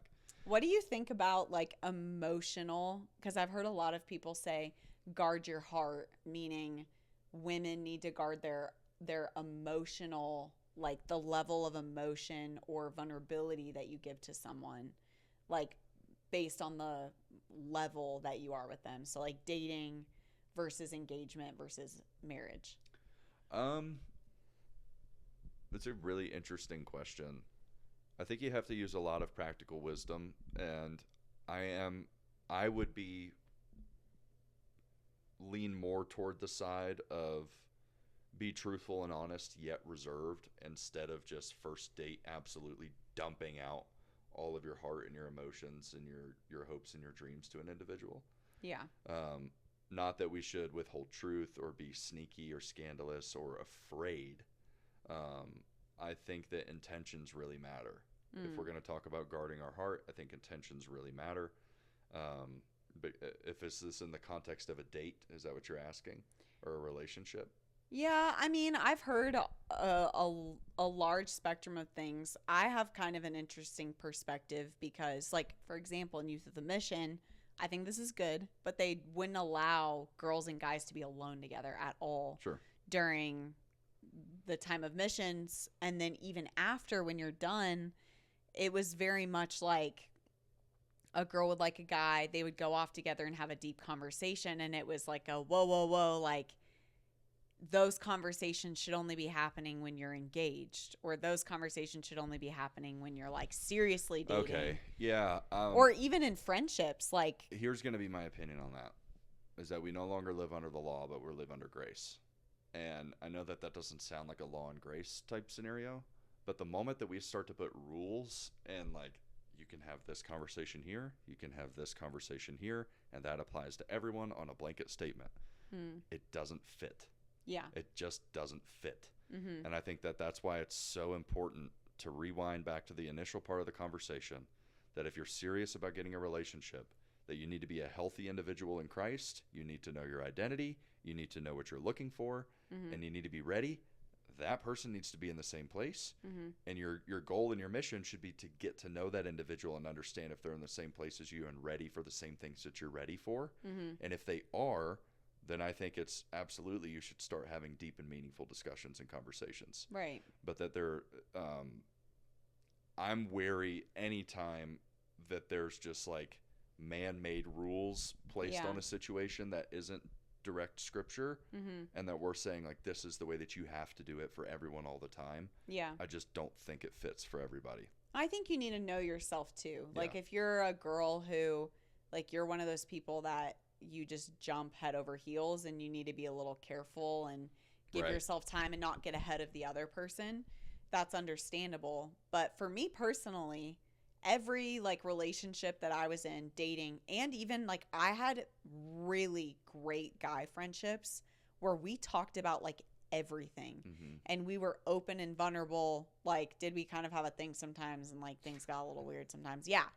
But one guy in particular that I was friends with, like I did missions with, I lived in Oregon. I didn't live with him, but we were in Oregon together in the same Bible school after. Like, we did a lot of ministry together, and he was one of my like best friends, and I learned so much from him about how he saw God, the deep relationship he had with the Lord. He was really prophetic, and like I learned a lot from him about God and from our conversations, and I'm so thankful that I had that, you know, like I'm so thankful that I had that friendship with him. But I also think I wasn't really the type of girl that like would like got very like worked up. Yeah, I think that part's extremely important. Yeah. It's important to know yourself, and it's important to know your audience or who you're talking to. And so it's important that I know that if I'm trying to keep it friendly, and I'm just having a good time and a good conversation with you, Yeah. I think it's important that I know of how you're feeling about the level of these discussions that we're having. Because I could be coming and approaching this situation as like, oh, I'm just enjoying the discussion. And you're like, oh my God, he's talking to me for so long. He loves me. Right. And that's where miscommunication lies. And so there is an element of guard your heart there, of using wisdom and deferring to the other individual to understand how this might be making them feel. Yeah. And that's where I don't like games. I don't like miscommunication. I like clear intentions. Mm-hmm. I mean, when I first told you I liked you, I was super clear. Yeah. I said, one time me and Taylor were talking, and she's like, do you have a type? And I was like, no, not really, whatever. And I was like, dang, I just totally lied. And I came back to her a day or two later, and I was like, hey, remember I told you I didn't have a type? She was like, yeah. I was like, I lied. You're my type. I'm really interested in you, and I love this friendship that we have going. I'm interested in taking it to the next level and just seeing where this goes. Yeah. I don't have all the answers. I don't have my life figured out. But what I do know is that I'm highly intrigued and interested in you. I was extremely clear. Shut me down. You might have shut me down. We'll talk about that next episode. But I was clear in my intentions. And I think clear intentions are extremely important when you have a young single woman or young single guy or whatever age, and you're getting to know each other, and there's any element of romantic kindling at all on either side. I think it's extremely important to be clear in your communication. Yeah, that's great. Yeah, that's so good. And I think I'll give y'all ladies a little tip. Something that I told myself, which I don't know if I told this to you, but I communicated it with when I was single to like every guy, and it's something I told myself is I'm never going to assume that a guy is interested in me unless it comes from his mouth. That really helped me a lot, because there'd be times where I'd be talking to a guy or whatever, and someone would be like, ooh, he likes you. And I'd just be like, nope. Like, I'm not opening that door. Like, I'm going to be friends. I'm going to, even if I kind of like them, like, I'm not assuming that anything's going to happen unless they specifically tell me that they like me. Yeah, smart. And did I ever express that to you? Do you remember me saying that? It was kind of my own little secret rule. I don't know. I think I told you I liked you pretty early, so you didn't have to worry about that. Yeah. But I would say men and women, like, just be upfront, communicate, like, just, be honest. Like, if you're having feelings, like, I've done that with guys before and been like, hey, like, do you like me? Or like, what are we doing? And it's okay to ask that. Like, it's okay to just be like, hey, DTR, define the relationship. Define the relationship. Clear communication is important, guys. Yeah. And if you're going to be in the relationship with that person, guess what you're going to need? Clear communication. If you're going to get married, guess what you need? Clear communication. Guess who sucks at communication? He's gone way better. I'm trying to get better at it. But it is really important, because that's where people's feelings get hurt. That's where people feel led on and misunderstood and all that. Yeah. I think for guys too, like, it's I would say great advice for a single guy is like, just communicate your intentions early on. Yeah. And say, hey, I just want to take you out to coffee. I want to get to know you, or like, yeah. I And then really after like that's you. over, follow up, let her know. Yeah. Like, either like, hey, I had a great time. I'd love to do this again sometime. Or don't just ghost her on the back end. Like, if it didn't go super great. Yeah. Like, be state honest. your communication. Yeah. Truth and love. Like, sometimes you need to sit a girl down if you know that she likes you. We had this experience in college. This girl thought that God had told her that this guy was going to be her husband, and she was obsessed with this guy. Like, and sincerely believed that was her husband. This is where it literally became witchcraft. Yeah. Like, and this guy knew that she thought that, and he almost kind of led her on. Totally led her on. Yeah. Like, he egged it on. He liked the attention. And eventually he kind of stopped leading her on, but she was still convinced that this guy was her husband. And like, we had to have like an actual time with her where we had to sit her down and be like, this is not from God. Like, he was dating someone else, I think, too. So it's just like, this is, it's not working out, sister. And she kind of had a come to Jesus moment, but he could have relieved so much of her confusion. It was like a year of her life. Yeah. By just telling her, by just saying, hey, I'm not interested in you. Yeah. Yeah. And he didn't. And it was so harmful and it was so hurtful. So sometimes too, what you can really do to help a girl out is just tell her you don't like her, or tell her that you're not in the season of dating, or you just see her as a friend. And a lot of girls would prefer that. Like, they really would. because being in the confusion is really challenging, especially when you want to be with someone so bad, Yeah, and you want to be in a relationship so bad. If I can give a pro tip too for guys and girls along the way, is don't pawn everything off on God, in the sense where if you're just not feeling it, or like you're not attracted to that individual, don't be like, oh, I'm just like not sensing the Lord's blessing on this. Yeah, be direct. Like, be direct. Let them know, like, hey, I don't really feel that spark. I don't feel like it's really it for me. Because I don't know, I've seen that happen too much, and it's almost a scapegoat, and it's people not actually being honest or taking responsibility for the way that they feel, and just pawning off all their decisions and problems onto God. Yeah. And we'll get into more of, is there the one and all of that in our next episode when we talk about dating and the season of dating. But I will let Jacob close this out. Yeah, so a great mentor of mine, his name was Dr. Miller. He recently passed away, and he helped me a lot when I was in early dating with Taylor, singleness. He was a father in the faith to me, and he introduced me to Andrew Murray, who's an author. He was a South African revivalist and a pastor who traveled the world, wrote many books, and I learned so much about prayer and consistency and discipleship from this man.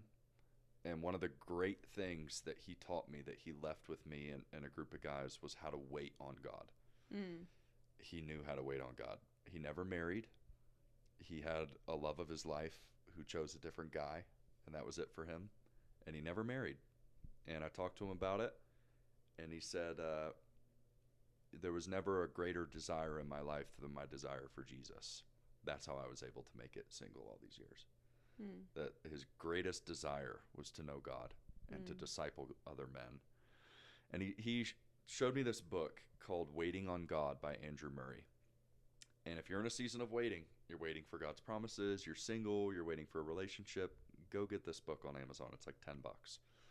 And it's daily devotionals that you can read about waiting on God. I believe it's about 31 days. And I took an excerpt from it. There's just so many good nuggets in there that will just totally wreck your perception of what waiting on God actually looks like.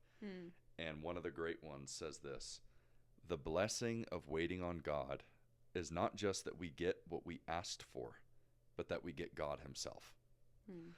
And so if you're in a season of waiting on God, I encourage you to lean in, get that book, seek the Lord, and let him redefine your waiting season into a season of waiting for the gift or the promise. And I promise you, God will introduce himself as the gift and the promise to you, and you'll discover him in a way that just, you can't even put words to it. But there is a way to encounter him in seasons of waiting that is so real and so tangible that he totally satisfies the craving or the longing for whatever it is that you're waiting for. And then you just fall deeper in love with him. And then when you finally get that thing that you wanted, all glory back to him. Amen. So that's what I want to leave you guys with, because I think it really changed my life, and I've read that book several times now. It's so good. Phenomenal. I'll link it in my Amazon storefront too if you have a hard time finding it. It should be in my bio on Instagram or TikTok. But we love y'all. Yeah, love you guys. We'll see you next time. Peace. Bye.